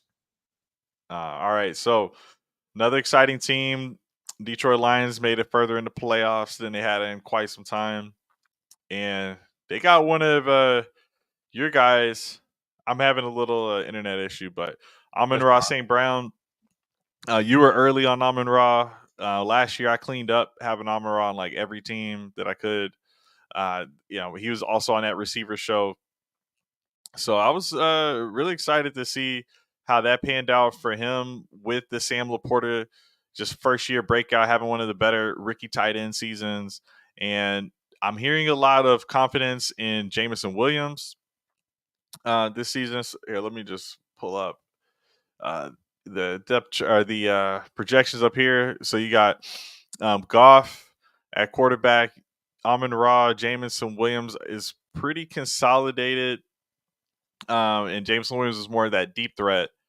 But you got Jahmyr Gibbs, who's basically the next Alvin Kamara, that PPR type running back. So I have a lot of confidence in Gibbs being able to pick up some of that slack if they can't get some consistency at that second wide receiver slot. I'm viewing Laporta as that second receiver. So between Gibbs, Montgomery, Laporta, Amon-Ra, and Goff, those are the main targets. They drafted a running back who also plays, I believe, safety. Simone Vaki. So I think we just have to see what he actually ends up playing. He could be on defense, to be honest. But yeah, how you feeling about the Lions as this loads up? Love the Lions, love all of them. The only one that I'm probably not getting to is Sam Laporta because he's going off the board as the number 1 tight end, and I think that's overdrafting him. I think there's too many weapons on this team for me to draft him as the number 1 tight end, especially with the tight end depth in the NFL. So I love all these guys. I think Jameson Williams is a great late shot dart throw where you can have a guy who can give you some boom. So it's gravy. This whole team is gravy. I even like David Montgomery. Yeah, yeah. He proved that you don't want to forget about him. So it's a split backfield, but uh, they want to use Gibbs in that pass catching role. I wouldn't even say that he can't do anything at the goal line, but they're not going to this year. They're going to use Montgomery in that role. Um, yeah. So like the Lions, let's see if they can make some noise. And yeah, I guess we'll just use my projections here if I can't get that depth chart to load back up. So we got Green Bay next. Jordan Love had a nice breakout season. And, one of those things that I was thinking about with the Brock Purdy situation in relation to Jimmy Garoppolo was that, we really saw that those teams were kind of put in a bind with a Jimmy G. Jimmy G had 6 games that he played, and then they had to sign him. They didn't have much time to decide, like, hey, what do we do? Brock Purdy, they have a kind of a decent sample size, and they'll have a 3-year sample size after this season of what to do with him. But Jordan Love, he had this 1 year before the season. He readjusted his contract to make it essentially a prove it year deal, which that actually in and of itself, some people interpreted that as, oh, well, he didn't have confidence in himself, so he's taking a lesser deal or something. But he did the right thing. He bet on himself, and Jordan Love ended up balling out. We had, he was number one or top 3 in a lot of passing statistics in this past year, and hopefully folks are able to see on screen. The audio listeners, I haven't been calling out all of the stats, but hopefully you can see on screen here. We got Jordan Love projected for almost 300 points. They do add Josh Jacobs, who's first round running back, who has shown some workhorse ability, some injury susceptibility. They drafted Marshawn Lloyd, who has some pass catching ability, had the most yards per reception as a running back in this past class. And, I think this is like a squeeze situation, like you were talking about. I think Lloyd will be scoring points week 1 this season as a pass catcher. I'm not saying he's taking Josh Jacobs' role at any point this season, but I do think Lloyd will be getting used. They did a 1-2 punch with Aaron Jones and Dylan, and I think Lloyd's better than what Dylan was able to provide. So, really, outside of that, you got this amazing receiving core. All of these guys are able to produce. You see multiple of these guys put up, points in the teens. We saw Wicks even have a 20-point game down the stretch. Reed looks like the wide receiver 1, but Watson's been working on his body, trying to get the right balance between his legs. And this is one of the first guys I think of the phenom finder when I think of TD, Christian Watson. This guy is super athletic. So if I think, I don't know where to draft this guy, but I would draft him at ADP at a minimum. Get him on your team. If you think people are savvy to it, maybe go a little bit ahead of that. But most times I see people sleeping on Christian Watson, so I think you just take him where he's falling, and it may be kind of dispersed amongst those guys. I'm only focusing on Luke Musgrave since Tucker Kraft had a pectoral rip injury or whatever. So I'm not fading Kraft this season. So how you feeling about Packers going into the Jordan season? Love is one of my favorite quarterbacks in the league. He's sat behind Aaron Rodgers for years. He learned how to play the game. Same thing that Aaron Rodgers did with Brett Favre. Josh Jacobs is okay. If he falls to me at the right ADP, I like Josh Jacobs as like a 0 RB, but I'm not taking him as like no robust RB, top 5 type RB strategy. Also, let's see who's going. Yeah, if you can make the screen back. Yeah, okay. And Marshawn Lloyd, I think it's a great guy for the 4th quadrant to take out, but I think it's going to be tough for him to get on the field. AJ Dillon, they got him for a reason. I'm not saying he's going to have a breakout season, but it's going to be tough for Marshawn Lloyd to come in there and be a good fantasy football starting running back, maybe in best ball. Christian Watson is the guy that I want for as all the wide receivers. He's special. When he's on the field, he's the best wide receiver in the NFL. If you go look at his snap percentage and how many touchdowns he scored and his points, fantasy points in real life, he's the best football. He's up there with Tyreek Hill. He's better than Garrett Wilson. He's better than Jamar Chase. He's better than all these guys. All you got to do is check the stats out. So I love Christian Watson, and I'm going to bet on him at his ADP to be healthy. All right, I like it. Okay, let's move on. And just gonna try a different browser here. Uh, okay, so sticking with this NFC North, let's go with the Minnesota Vikings. So big change in Minnesota. Give me 1 second to get this screen up. So some big changes with Minnesota. We've got a new quarterback in JJ McCarthy. They've got Sam Darnold right now projected as the starter. So we'll see how that shakes out. I don't have any points right now projected for Sam Darnold because I'm just kind of looking at it as, once the starter's in at quarterback, that's who you're going to be starting. I could have put a couple games in there for Darnold. I think Darnold gets the first few games, which are actually pretty tough. But JJ coming off a national championship game, everything you hear is this guy's pretty smart. And I think that between a first round Jordan Addison and you've got the paid Justin Jefferson, I'm confident in that receiving core. You don't have Hawkinson healthy right now, so he doesn't have that. But Aaron Jones is pretty savvy. I think he's got enough options around him. But right now, I am a little worried about this team overall. Like just from a real NFL perspective, but for the players on the team, I think it's actually consolidated to where everyone that is there should produce. Like, there's just not a lot of competition for Jefferson and Addison, especially if Addison gets a suspension. Jefferson's going to eat. No, it doesn't even matter who's the quarterback, which I think I think you would agree with that. So. Right. How you feeling about this team? Bad season with no Kirk Cousins, or it doesn't matter? From a fantasy perspective, how you feeling?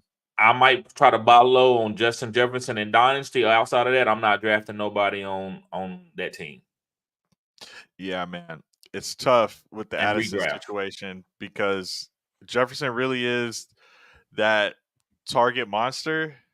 It's the same way I feel about it. Devontae Adams. Like sometimes the number two guy doesn't eat, and there were Justin Jefferson was injured this past season, so Addison did benefit from being that number one target. Facts. All right. I think that was pretty easy.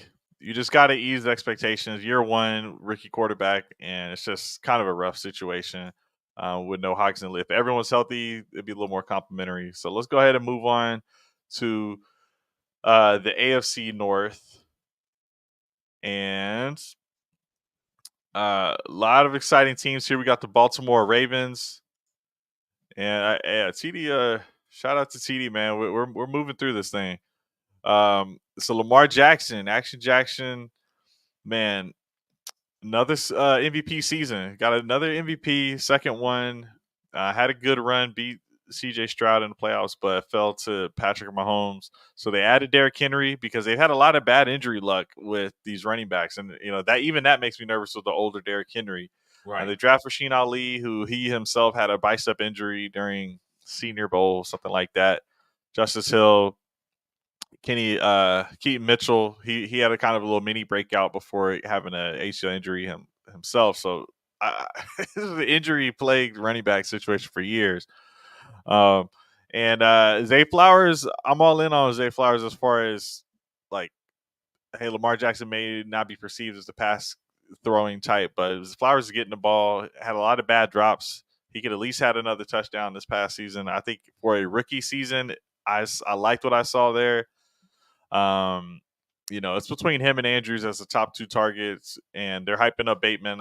It's tough to trust any of these receiving options, so I'll go with the number one in Zay Flowers and Mark Andrews. How you feeling? Is it Lamar only, or anyone else on this team you're willing to draft at ADP? I think Lamar is going to break records this season. I think he's going to have his highest passing touchdown total. He's going to have his highest passing yards total. Zay Flowers to me is going. I would love for him to be top five. I'm not saying he'll be top five, but I don't think anybody can stay in front of him. So I think Zay Flowers is going to be special. I love Mark Andrews for his 10 touchdown guy. I don't think he's going to get the same amount of targets, but I think Isaiah Likely is going to break out. I think Isaiah Likely, to me, at the ADP value for where you get him, is going to be better than Bateman and Walker. So I'd rather take Likely. I think Likely could have close to maybe 700-800 yards this year with about 70 catches. So yeah, man, I like this team. I think this team is going back to the Super Bowl. Yeah, I think this is the highest projected number two tight end I have. The only one at 100 fantasy points. And just while you're saying, I'm thinking to myself like, likely might be the third option in the passing game. It's pretty crazy. You got Flowers. I can't trust Devontae Walker because he had bad drop issues in college. So I just don't think he cleans it up in one offseason. So it's really just Flowers, Andrews, and you're having to hope Bateman returns for him to be the three. Otherwise, it's likely because they don't throw the ball to the running backs. Right. I like it, man. Okay, so and I forgot to show the depth chart down here. Oh well, we will move along and go ahead and check out the Cincinnati Bengals. So another good team here where we love Jamar Chase, really good player. And we got Joe Burrow, that college connection. He had that injury season. We mentioned Joe Burrow a bunch at the beginning, just relating it to the Justin Herbert injury Right. preseason. So this year, Joe Burrow coming in, going to be healthy. They downgrade from Joe Mixon to Zach Moss and Chase Brown, but Chase Brown's explosive. I've got him projected for more. Moss had a good year, but tapered off at the end of the season and didn't look as good. And before that past season, I didn't see much from Moss to think he was that good. I could be wrong here on the Chase Brown situation because it is what it is. I'm just going to go Chase Brown at a later ADP, and then they were able to retain T Higgins. They get rid of Tyler Boyd, so someone's got to step in as that wide receiver three. I think maybe 2 years ago the wide receiver three was relevant for the Bengals. This past year, not so much. Boyd was not really that important, but Burton. Hey, TD, you and I did that film breakdown on Burton. We liked what we saw there, man, and we think the Bengals got a value. I think this guy for Dynasty 2025 could be the wide receiver too. There's a lot of talent in the next class, but that player will be a rookie. So I think Burton has an opportunity to establish himself put himself in the running for wide receiver 2 for next year. So let's see how this year goes. Andre Iosovas is getting some buzz. I would actually flip the projection I have for him and Charlie Jones. So yeah, man, how you feeling about this team overall? I would say not too much to say in the tight end room either. So it's kind of consolidated with Right. Jamar Chase and Higgins. I'm fading everybody except for Chase Brown. I think the other guys' ADP is all at their peak. Joe Burrow, you could get him at a bargain, but I'm nervous. I think he could be injury prone. I'm not saying he is. I think he could be. So I'm not getting Chase at that ADP. I'd rather have Amon-Ra St. Brown. I'd rather have B. John Robinson. I'd rather have Breach. So I'm not drafting any of the Cincinnati Bengals, the top players. But I do want Chase Brown. I think Chase Brown could be a league winner. I like it. Love that, man. All right, so yeah, and then Mike Gesicki at tight end. I don't know. I should flip these numbers too, but that doesn't really matter. We're not too worried about the tight ends in that spot. Man, how is Burrow injury prone as a non-rushing quarterback? And in general, I'm curious. That wasn't a serious question, but in general, I'm wondering. With the non-rushing quarterbacks, I think you said after the top 4 or 5, it's kind of a big drop off to you. Is that right? Yes. I feel like you overdrafting guys like Joe Burrow, taking them there. Yeah. The only guy that I'm willing to go in that middle tier, let's call it the dead zone quarterback zone, right? All right. The dead zone quarterback zone. I'm willing to take Jordan Love, and then I think you can maybe put Kyler there. But after that, I'm willing to wait late and get guys like I actually like Jared Goff and Matthew Stafford over Joe Burrow. All right. I like it. Yeah, the scoring's pretty similar between those guys. Now we got the Cleveland Browns next, and so we're hoping, for a fantasy perspective, you actually would need Watson to have that shoulder injury kind of in the past for Cooper to have another good season. But Cooper has been reliable. They added Jerry Jeudy in free agency. or maybe it's Jerry a Booty. trade. Jerry Judy, man. We'll see if he can do it on the Browns. But I've been hearing David Njoku's the receiver 2 option for this team. They like Njoku a lot. And kind of crazily enough, after that fire accident he had, like literally his house was on fire. It lit a fire He under his ass. he went off, man. He saw death and was like, "Not today. Let's go." I'm treating every day like it's I'm my out there last like now, man. Jason with the mask. Yeah. So, how you feeling about the Browns? Bruh, I love the Browns. Deshaun Watson is the best. I would say top 5 value. You could argue that he's one of the best values. A couple other guys that I believe is great value in the draft. I think Deshaun Watson is probably one of the best quarterback value in the draft. He's going as the last quarterback off the board. This team is going to be really good. He has weapons like Amari Cooper, David Njoku. Now, the run game is not going to be there like it was, but I think they will be okay with 4. And I just think Deshaun Watson, man, is going to finish better than everybody what they projected him to. I don't need him to finish as a top 5 guy, but if he could go and be top 8, 7, being the quarterback 16, 17 off the board, that's killer value. And I like Deshaun Watson. And I love David Njoku. He's one of my favorite players this year. I'm gonna give you another hot take. I think David Right. Njoku could be the number 1 tight end. Nice. There we go. I like it. And just to Harambe's point, Foreman got hurt today. He actually got helicoptered out of the field. I don't know the full extent of the injury. But you can't tell because it's a little bit dark. But I got a Texas jersey in the background, so I definitely like me some Donta Foreman out of Texas. So prayers up to that guy. Hopefully he's okay. He would have been the running back 3 every season. He's put up some numbers, but tough start to training camp.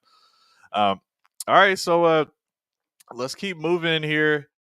David Njoku, that's the target though, guys. Yes. So don't sleep on Njoku. And yeah, we're cooking right now. We've got Russell Wilson, Justin Fields on the Steelers here, and I'm leaning just Russell Wilson, but Russell Wilson's injured currently. That could be the deciding factor, to be honest. If Justin Fields gets an opportunity, so I don't know who actually is going to be the main guy there. Because from the Steelers' perspective, they owe the same amount basically to each player because the Broncos are paying the rest of Wilson's contract. So the Steelers, they can just kind of, Tomlin can just do whatever he wants. Mike Tomlin, the coach, can do whatever he wants to do that he thinks is going to help the team win. I was thinking earlier in the offseason it would be Wilson because with Pickens there, the way Pickens can catch some of those rainbow balls, I feel like that fits into Russell Wilson's game. I felt like Justin Fields' weak point was the passing game, and this is Pickens' year that he needs to establish himself. So it's not like he controls it, but the receiving game is George Pickens, Roman Wilson, Calvin Austin. I feel like I'm missing someone because it's just so light. You got Van Jefferson in there, and I don't get super excited about that. But Roman Wilson just got hurt. It's probably nothing major, but man, it's not an amazing receiving core. I'm big on Pat Freiermuth because he came in as an athletic freak. I think this is Pat Freiermuth's season to break out. This is who I would say is like that super late, like wait until all the tight ends are gone and get you a Pat Freiermuth. I think he's actually the number 2 target on this team, and I think he's going to be a top 10 tight end this year. I'm locking that in pretty much. So I'm in on Freiermuth, but ultimately, with the running game, you may get a little pass catching from Warren. I think guys are split on Najee and Warren. Both were producing this past season. It just seemed like Najee just didn't have a lot of upside for whatever reason. Just the points were not flooding in like I would want to from a first round running back. So it's just tough there. But he hasn't been injured yet, so he's at least out there all the time. How you feeling about the Steelers? So to talk about Najee Harris, don't you know it's only been 3 running backs in the last 10 years to go for back-to-back 1,000 yards. And Najee, Yeah. I think Najee went. I think it's maybe 3 years, 1,000 yards. I think that's Derrick Henry, Najee, and is it CM? I think it's CMC. Yeah. So And don't he's sleep on staying Najee. healthy. He's staying Yes, healthy. it's staying healthy. That's what it's about. It's about being healthy. Not the best. I didn't say Najee is the best or top 3 running backs in the league, but he's done 3,000-yard seasons. More So reliable. yes. So the guys, I think if you go after this backfield, you need to get both of the guys. You need to squeeze. You need to get Najee Harris and Jalen Warren just to make sure you got the starter. I think Justin Fields is the guy to draft for the upside. I don't think Russell Wilson has that upside that Justin Fields is going to have. I think Justin Fields is going to win this job. If Mike Tomlin don't give Justin Fields a starting job and Justin Fields outplays Russell Wilson in camp, he probably going to lose his job at the end of the season. According to what Kenny's saying, he could have his first losing season. I love Pat Freiermuth. Pat Freiermuth is balling in camp right now. That's the number 2 wide receiver if you want to look at it that way. All right. We're on the same page there. All right, man. So let's go to the next division. And we're getting close to the end here. We can do the East. So we'll start with the AFC East. And we got the Buffalo Bills. So this is a squad where it's completely shaken up. We got no Stephon Diggs. Josh Allen is still the man there, and he was getting a lot of his number 1 quarterback overall seasons by rushing a lot. And you get rid of the top receiver there, and to me, I think they're going to keep rushing. So I still value Josh Allen very highly for fantasy. I still have him as the number 1 projected scoring player right here at the top. So, yeah, I'm in on Josh Allen. And I did like the Ray Davis ad for James Cook. I think it's a good Thunder Lightning situation. I felt like Cook can be that PPR back, but I don't know if they can really rely on him as the workhorse type. With the receiving game, I want to hear what you got to say about the receiving game, because I'm not going to say I know. I want Curtis Samuel to be the guy. That I've always been a big Curtis Samuel fan. Shakur looks like he could have a role where he's producing. It's just since I haven't seen it, I'm nervous, and then Coleman's a rookie. So other than Kincaid, who I didn't mention, how you feeling? It's a lot of opportunity cost on this team. I love Keon Coleman at his ADP. He can end up being a top 24 guy. He has that type of upside because he has a quarterback like Josh Allen. The only thing that I would fight and push back on you with Josh Allen is, if you look at Lamar Jackson's MVP season, it was his worst. What would you say? It was he didn't have the stats that he had his other MVP season. So I believe that Josh Allen will be more efficient, because that's why they let go of Stephon Diggs. They want to be more efficient, not throw the ball around. And I believe he can win MVP. He has a chance because he's going to be super efficient. And this team is probably going to be a top 10 team in the NFL. So Josh Allen could pull a Lamar Jackson. That defense is going to be really good too. So I like Josh Allen there, but I'm not drafting him as the number 1 quarterback overall this year. I think he actually is a top 5 quarterback. And I love James Cook. I think he's a PPR monster. He's kind of like Alvin Kamara too. Yeah, you made a good point though. I could totally see like Hurts taking the throne from him, since not much has changed for Hurts. Did you say Stroud you thought would be number 1 quarterback? Yeah, yes. I Okay. think Stroud has a chance to be the number 1 quarterback overall in fantasy. Yeah, like that. If he has that Mahomes like 50 touchdown type season or close to that, yeah, Right. yeah, we've seen it from the past first guys. There could be All 3 right. or 4 guys, man, that could throw for 40 touchdowns this year. Yeah. So I think Tua might be one of them. He He's could got. be. He's definitely gonna have 5,000 yards. Yeah. You got Tyreek Hill, so you can do some damage. Right. I think he's like one of the original phenoms, but I don't think he Right. did the testing, if I remember correct. No, he didn't. So I wish I could see some of those numbers. Might have got him drafted higher, but yeah, we got Tua, who just got a new contract extension. Not the highest paid, but I think like top 3, something like that. Right. Top 5 for sure. We got Raheem Mostert, who was number 2 running back this past season. Devon Chan, he was cooking in points per game this past season. Monster had his first healthy season in a while. Chan could not stay healthy, which was his concern coming in, but he delivered, period. And we got them drafting Jalen Wright, who went in the 4th round, but they traded away the 2025 third-round pick in exchange for Wright, so you could say it's a third-round pick. I would say this year, 2024, I'm focused on those top 2 guys, and Wright will step in for an injury. And then at the wide receiver position, you still got Tyreek Hill and Waddle. Jalen Waddle's this is his contract year, I think, in my mind. So I see a big year for Jalen Waddle. I'm not going to actually expect like these numbers. I don't know what to put for Odell. I'm not too worried about that. I think it's going to be the Tyreek Hill show. And Waddle's going to get his too, man. This is a really explosive team. I'm not too worried about Jonnu Smith. They have not featured the tight ends much in this offense. So I think it comes down to Tyreek Hill, Waddle, and these running backs to continue to be the fastest players. You know, they have like the top 5 fastest players all on one team. So it's pretty awesome to see, you know, this little track squad go out there. So Tyreek Hill, you know, shout out to you. Shout out CHB in our league. Like, you know, a lot of people know Tyreek Hill is that guy. Is this the year that he drops off a little bit? You know, he's 30, said he might retire at the end of his contract, but then maybe he gets a new contract here in a little bit. How you feeling about Tyreek Hill specifically? Because his ADP is high. So, you know, to think from an ADP perspective, how you feeling about Reek? I think Tyreek Hill will go down in history as a top 5 offensive player of all time. So I'm drafting him, and I don't, even if he lose speed, he's still gonna be great. He's just a great player like that.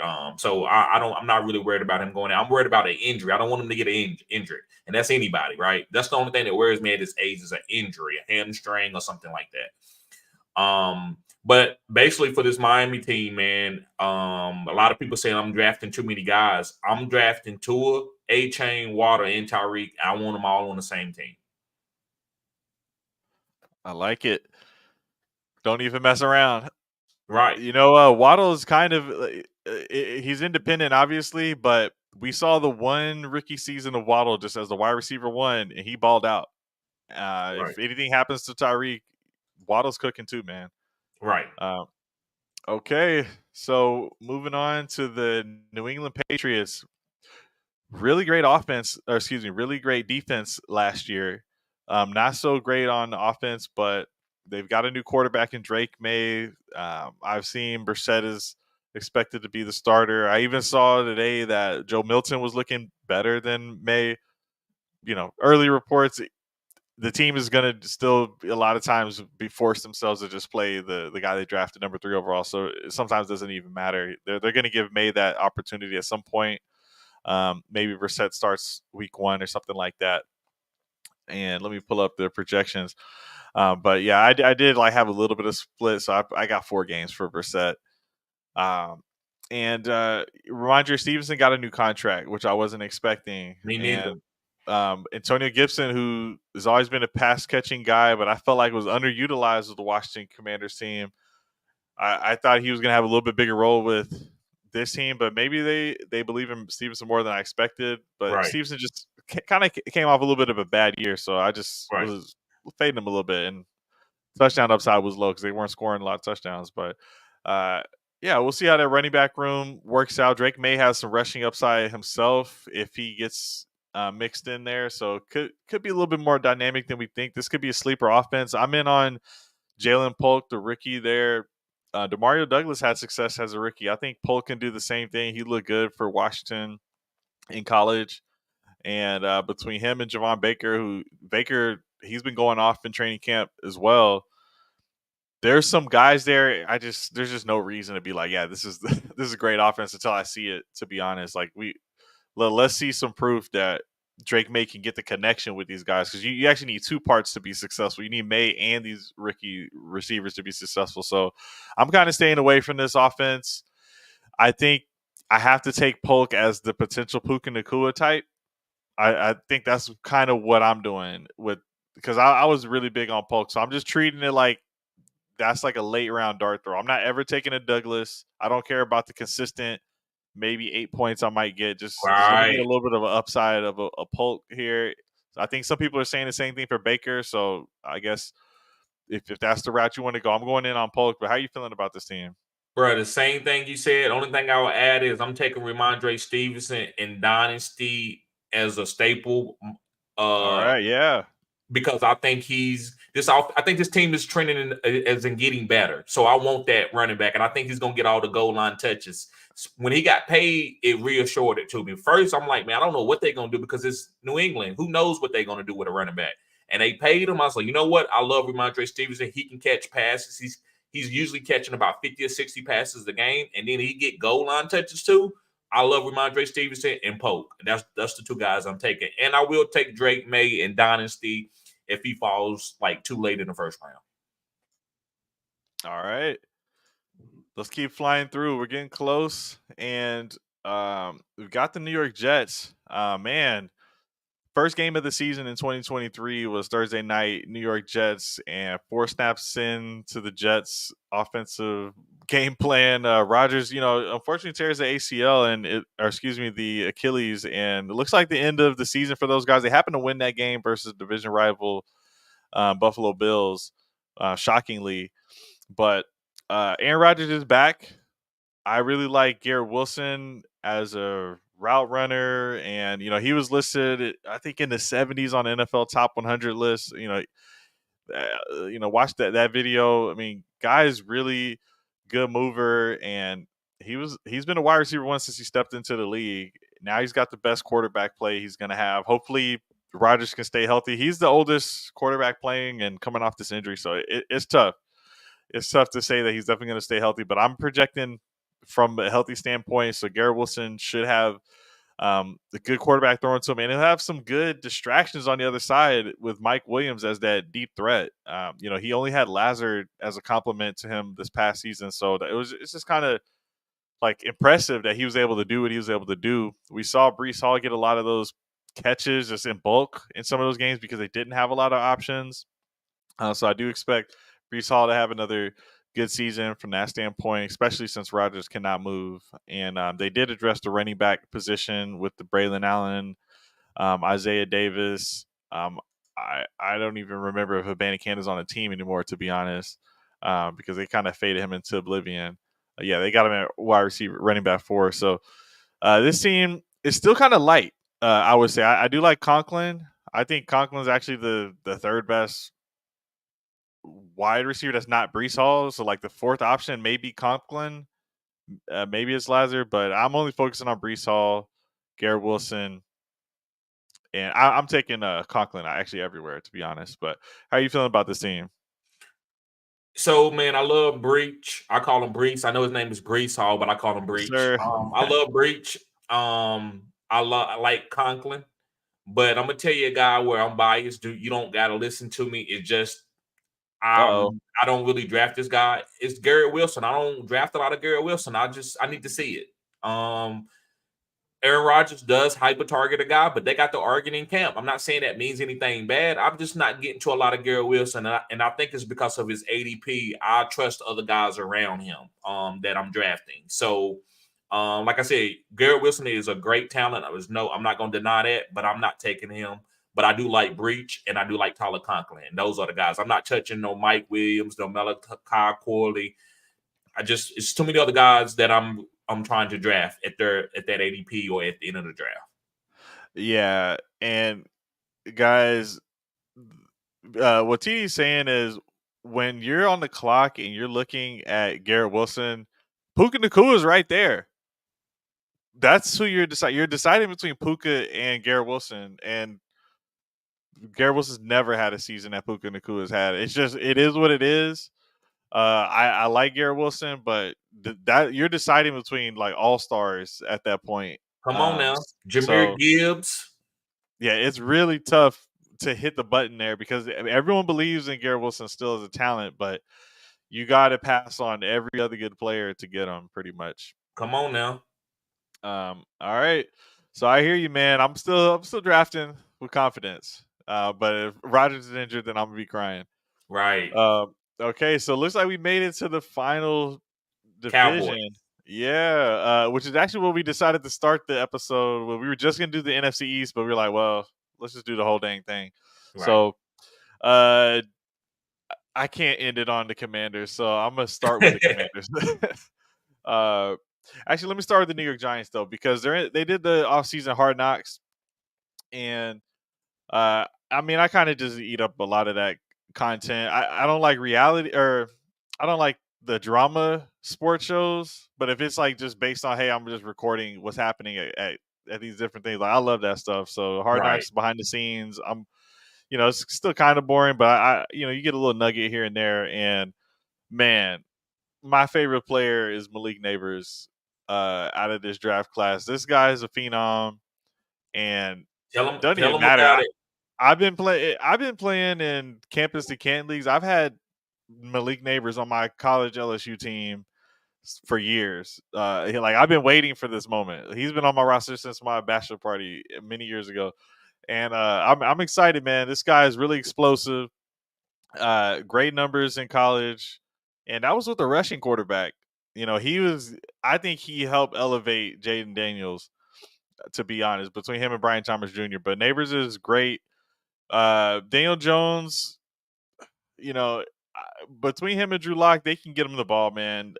Because really, with Neighbors, the main thing you got to think about is just who's he competing with, and these guys have all had a full opportunity to do something, and who won out was basically Wandale Robinson and Darius Slayton as the top two Right. targets. And Wandale's just not the body type of Neighbors. Right. He's I think maybe going to be in the slot. Slayton is the deep field stretcher, and they've been good in that role. But Neighbors is going to be used everywhere, and he's put up some. He's got I'm not gonna, just great physical attributes. Neighbors is going to crush, I think. So I'm excited to see what he can do. I think so I have Marvin Harrison for 140 targets. And again, that's a function of the offense is going to have less downs on the field because they're going to be having some 3-and-outs. It's not as good of an offense as Arizona, but Right. I've got 81 receptions to Marvin Harrison's like 94 receptions. So, similar catch percentage. I think he can do some stuff with the ball after the catch. And I'm excited to see how to use him. Brian Dayball was very excited to get this guy. It's kind of the only guy they wanted the whole time when they were drafting. If you're watching that Hard Knocks, they wanted Malik Neighbors. So excited to see what he can do. And I was drafting a lot of Theo Johnson this offseason. And before Darren Waller retired, we'll see what happens. But with the Hard Knocks, they seem to be really excited about Theo Johnson. He was actually one of the highest, most athletic tight ends that we've seen on the Phenom Finder as well. So they've infused this team with some athleticism. Hopefully, Daniel Jones gets the ball out quickly. Jones has some rushing upside himself, but the ACL injury, I'm not going to depend on it. So I'm fading Daniel Jones. Yeah. Yes, I think someone in the chat has said you can get two quarterbacks late. And TD, you and I did a live doing the best ball, and I think I got Daniel Jones on my final pick. So if he's your final pick and maybe it works out, okay. Right. But yeah, I'm all in on Neighbors. But I would like to hear more about Neighbors. How do you feel about this Giants team? You see, I guess we can talk a little bit about what we discovered on our Phenom Fonda. He Yeah. scored extremely high. We was on him, and we said, remember and this is what me and you talked about. You said, TD, man, this is how we could push this. You saying basically take Malik Neighbors over Marvin Harrison because you saying that he's a higher on the Phenom. That could be how should I say this? That could be the deciding factor. Yeah, And that's what I think. guys, Right. if Neighbors outscores Marv, I don't even have to say you heard it here first because I know other people have had that take, but Of we've course. had that take a long time ago, and we're all in on Neighbors. I know I think a lot of people are in on, but we have some data from the Phenom Finder, so feel free to check that out. But yeah, Neighbors gonna have a good year. We're Right. feeling pretty good about it. Right. And I'm fading. I love Daniel Jones. I think Daniel Jones is a good quarterback, but I think he's been under some bad coaching, and I think he just I don't know, man. I'm Yeah, gonna have to move on from him. I went down with the ship last year. I projected him to be an elite top 5 quarterback. He was hot in camp. He was balling out. He balled out against Arizona in the second game of the season, and after that, yeah. man, he fell completely off. Yeah. He's won more playoff games than a lot of guys who've made money. He's won more playoff games than Tua. Yeah. He's had less weapons than any other quarterback outside of Lamar Jackson. So, but he's struggling. He's throwing a lot of ducks and stuff. And it could be the injury, it could be the mentality. I don't know. I still think Daniel Jones has a chance to be a successful quarterback, if not with the Giants, somewhere else. But he will have a weapon this year, and he won't be able to talk about that he has never had a weapon. Malik Neighbors is him. He's Yeah. going to be a great if he stays healthy. Yeah. Well, more time than we probably thought we would spend on this team, but I had highlighted all those other receivers because that is who he had to work with. Because even though Waller was getting paid, he wasn't ever there either. It was a rough year for the Giants this past season. He basically only had Barkley as his target, which is a good option, but it's Right. just hard to move the ball. And we'll go ahead and move on to I'll go Commanders next, and then we'll do the other big two. So Washington Commander, they make a big move, get Jaden Daniels, who it looked like the Giants really wanted to get him.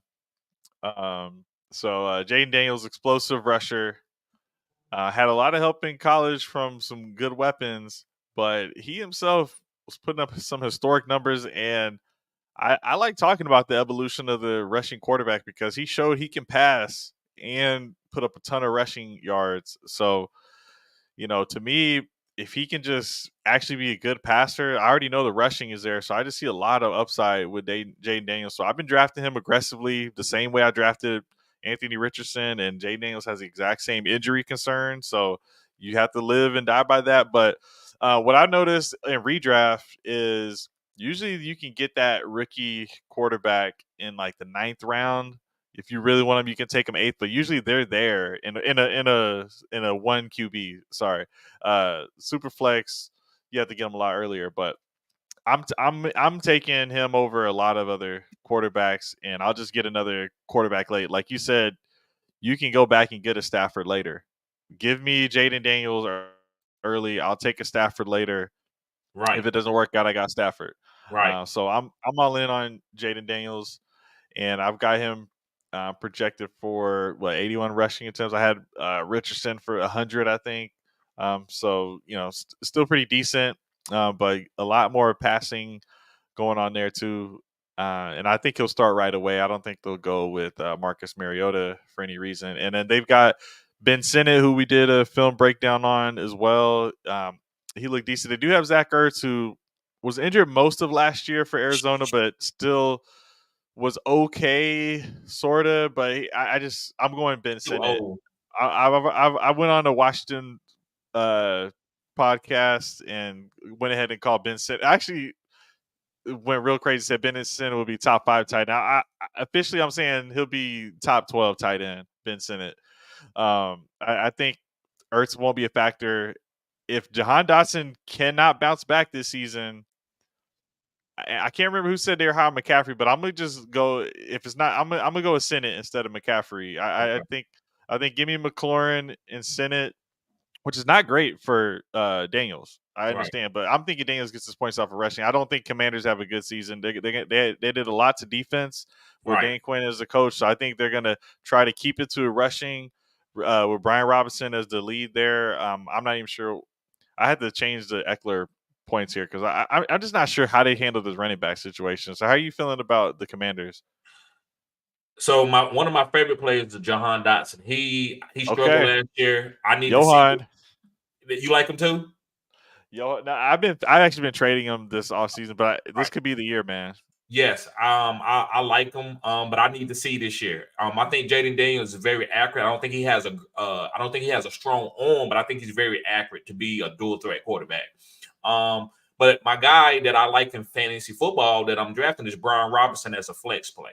I think if you can get Brian Robinson Jr. as a flex play, you can win a lot of games each week, for your fantasy draft. And the reason why I'm saying that you can win when you get Brian Robinson Jr., I believe this guy could be a top 12 running back. The reason why he finished as the number 1 running back twice last year, 2 times. Yeah. So with Jaden Daniels, I think hit that rushing upside will go up. I'm actually fading Austin Eckler. So I'm getting a lot of Brian Robinson Jr.'s, and I'm trading for Jahan Dotson as a 3rd round pick in Dynasty.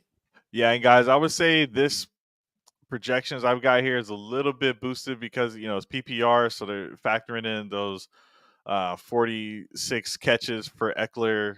But I think Robinson, even though on ESPN they've got Robinson as the RB2, I still think Robinson is the RB1. But yeah, man, I'm in on Brian Robinson. And again, that was a top passing offense for most of the year last season. But I like the offensive coordinator they brought in. Cliff Kingsbury. Yeah, so I think that they can keep that going. Yep. Look what he did for James Conner. Yeah, a great year. That might have been one of Conner's best years in a while. Or right. Yeah. So yeah, I'm in it with you there, man. Cool. So and I think they're going late, most of these guys. So yes, it doesn't really cost you too much. So let's go ahead and jump into the Eagles and check out what's going on with Philly. So I'm still in on Jalen Hurts. They did get rid of their Hall of Fame center, Jason Kelsey, and Kenny said Kingsbury was Kyler Murray's coach when he won Rookie of the Year. So up, Jaden Daniels had a off the books bet with Malik Neighbors for who's going to win Rookie of the Year. So it might be you might be right, Kenny. Could work for Jaden Daniels. And then we got Hurts paired with Saquon Barkley to counteract that. Jason Kelsey's gone, so worse offensive line, maybe increase the running game. So I think this is an upgrade from DeAndre Swift. Barkley, is just better than Swift, just 1-to-1. They do add a Will Shipley in the draft, who's a pass catching guy. They like Kenny Gainwell, so they have all 3 running backs can be dump off options. Barkley can do a little bit more at the goal line to protect Hurts with that instead of doing the tush push. I have a feeling they're still going to do a little bit of that, keep people guessing. But A.J. Brown, he made a good argument for why people shouldn't have been sleeping on him last year. Because I think his ADP dropped a lot that 2023 season, and he still had a decent year. Devonta Smith, he's consistently been good. I've always been nervous about Smith because he's the number 2 and I didn't view Hurts as a passing first type running quarterback, but Smith, I'm never fading Smith. I'm not overdrafting him, but I like him as like a wide receiver 3 or something like that. Like I'm fine with that. I don't want to go too crazy, but Dallas Goedert, I continue to fade Goddard though. Me too. Yeah, I know I've been leading off with all these, but hopefully I saved you something to talk about with the Eagles. No, how you feeling about these guys? It's simple. The only thing I'm doing is I'm getting Jalen Hurts, A.J. Brown, and Devontae Smith, and Saquon. It's a couple teams I know, man, I'm willing to take your rebuttal from that. And I'm overdrafting a couple of these teams. It's a couple stacks that I like, man. I like Miami, and I like Philly, and I also like the Rams. And I want now the Kyron Williams, I might really fade him for as the Rams, but the other teams, I want the running back too. Is that too many guys? Because I believe if I can get 2 top 5 finishes out of 4 guys, why do I care about the other 2? Yeah, and that would have worked for Miami last year for sure. No matter what running back you took, and dang near no matter what receiver you took, it was working to get that stack with Tua. And Tua was delivering too, and then Hurts, he'll deliver. Barkley, I'm all in on Barkley having a great season. AJ Brown, Smith, I think this could be more dangerous. It's hard to know the impact of that offensive line, but you still have to imagine like it was still a guy who was as old as he had ever been right before retirement. So it's not like you're losing peak Jason Kelsey. He was still great. He's still better than who they're going to replace him with. But the next guy is still going to be athletic, and they got a Barkley to fill that role. So I'm not against that stack because there's some teams that I'm all in on that stack with. And I think with these guys, it's still consolidated. Like the Paris Campbell, that doesn't scare me. You can Anaya Smith out of Texas A&M, smaller but got speed, but they're not going to just deliver this guy the role. They're not getting no targets. So yes, yeah. And you tell me what 4 players you're going to get if you don't get the stack and you just get one guy, maybe 2. Tell me what other 2 guys that's going to finish as a top 5 guy. Like, I feel like if you can get 2 top 5 guys out of each quadruple stack that you get out of 4 guys, then you still winning. If you try to go draft guys on different teams that don't have the upside as that offense has. Yeah, you got Miami. Right. Because there's just so many teams that are just unbalanced. Like it doesn't even matter if you're a Ravens fan. You know that you can pretty much just get Lamar. You can't Right. you can't even really trust Derrick Henry like as much. We want to see him explode. Like I Right. feel like we didn't even talk about Henry to be honest, but We didn't. it's like we know he can be good, and this may be the best team he's ever been on. It is actually, but that's not the kind of what we're talking about when we talk about these stacks. Like you got the Joe Burrow, no rushing upside with Jamar, and Right. Jamar hasn't even lived up to expectations, to be Right. honest. And it's a function of the quarterback. So it's like the whole AFC North South. You really just got Miami out of the AFC East. Houston Texans. Some folks are worried about which wide receiver, but actually this is Target one I distribution. would put in this category because I like the quarterback and the running back actually is going to get it done. So I'm good with Texans stack. I'm nervous about the Colts stack, but I'd like a lot of the players there. Right. So it's not too many teams because even the Chiefs, it's like Kelsey, okay, but the receivers, it's a little bit risky. So Right. yeah, I mean, like we haven't gotten to Cowboys. I was already thinking there's a stack there. There's actually two guys I'm all in on Right. that are not the quarterback. And then yeah, Eagles. Lions, you said you were high on Goff as far as like a mid-range QB. Right. Um, Well, late. but Actually, he's there's going only later. yeah, He's actually going later than the mid yeah, range. There's a couple guys that's yeah. going before him that you would be surprised. To me, I think he's coming off the board like quarterback So yeah, 13. yeah. So you could go Amon Ra round 1, and then round 13. If we're talking, and this is not super flex guys, we're talking redraft. Yeah, you would get a Goff in round 13. Gibbs would be round 2 or 3. Yeah. And Montgomery, I would still take Montgomery. And like a 7, maybe. Right. Maybe Round he's 5 there. or 7. Yeah, if he's there still. So yeah, that may be a team. I think the Bears could be a sleeper stack, but the risk is with Right. the rookie quarterback, as we know. And I love that question, TD, because it's really not that many teams that you could pull it off with. Right. Because it's really like you need the quarterback to be part of it too. So I feel like if it's not an elite arm and they don't have the rushing upside, you can't say, "Oh, give me Evans and Baker and Godwin and White." It's like, yeah, I want some of those pieces, but not really Baker. Even though Right. I did have Baker in my playoff teams because he was delivering, but we don't know if that happens every year. So yeah, man, I think you're right. It's just Niners, Rams, Texans, Miami, and I feel like I can't call it Detroit, but Detroit they have 2 running backs, which is kind of rare in all of these other situations. Right. So, and then Eagles, and then Cowboys. So I think we can jump into Cowboys now. So Dallas Cowboys, I've got, and we'll just stick with the stack talk right there because we didn't mention them. Dak Prescott. So you get CeeDee Lamb round 1, Dak Prescott. If it's Superflex, he's been going round 3 actually, which is why I kind of like it.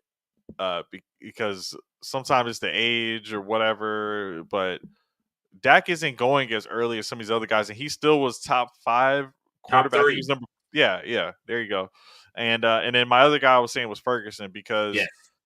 because Brandon Cooks, he was good on every single team he went on, and I'm not even saying he's bad now. I'm just saying he was crushing on every single team he went to. You know, he kept getting traded. He went to the Cowboys, and these actually been not his best season, even though they've been great for the Cowboys because they're so bad at every other wide receiver. It does not CeeDee Lamb. So Cooks has been good for the Cowboys, but not for fantasy.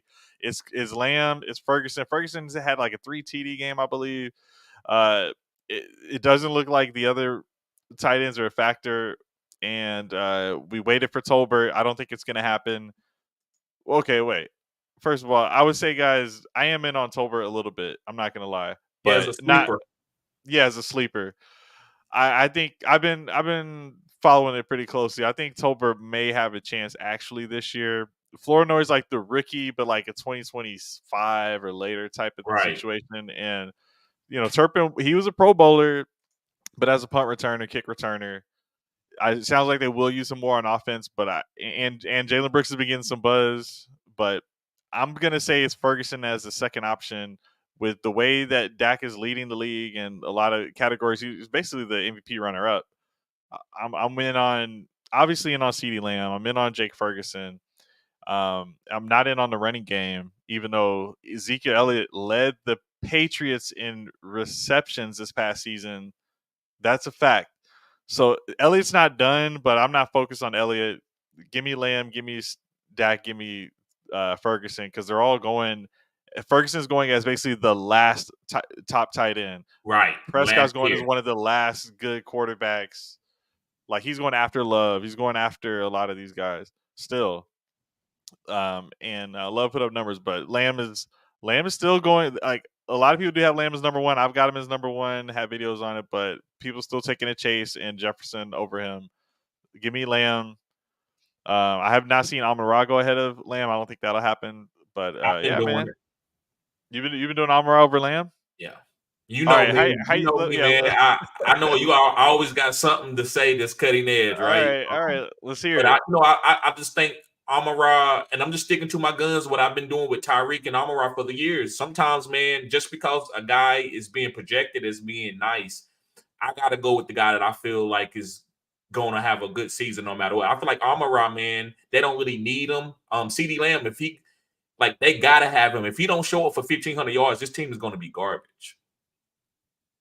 Yeah.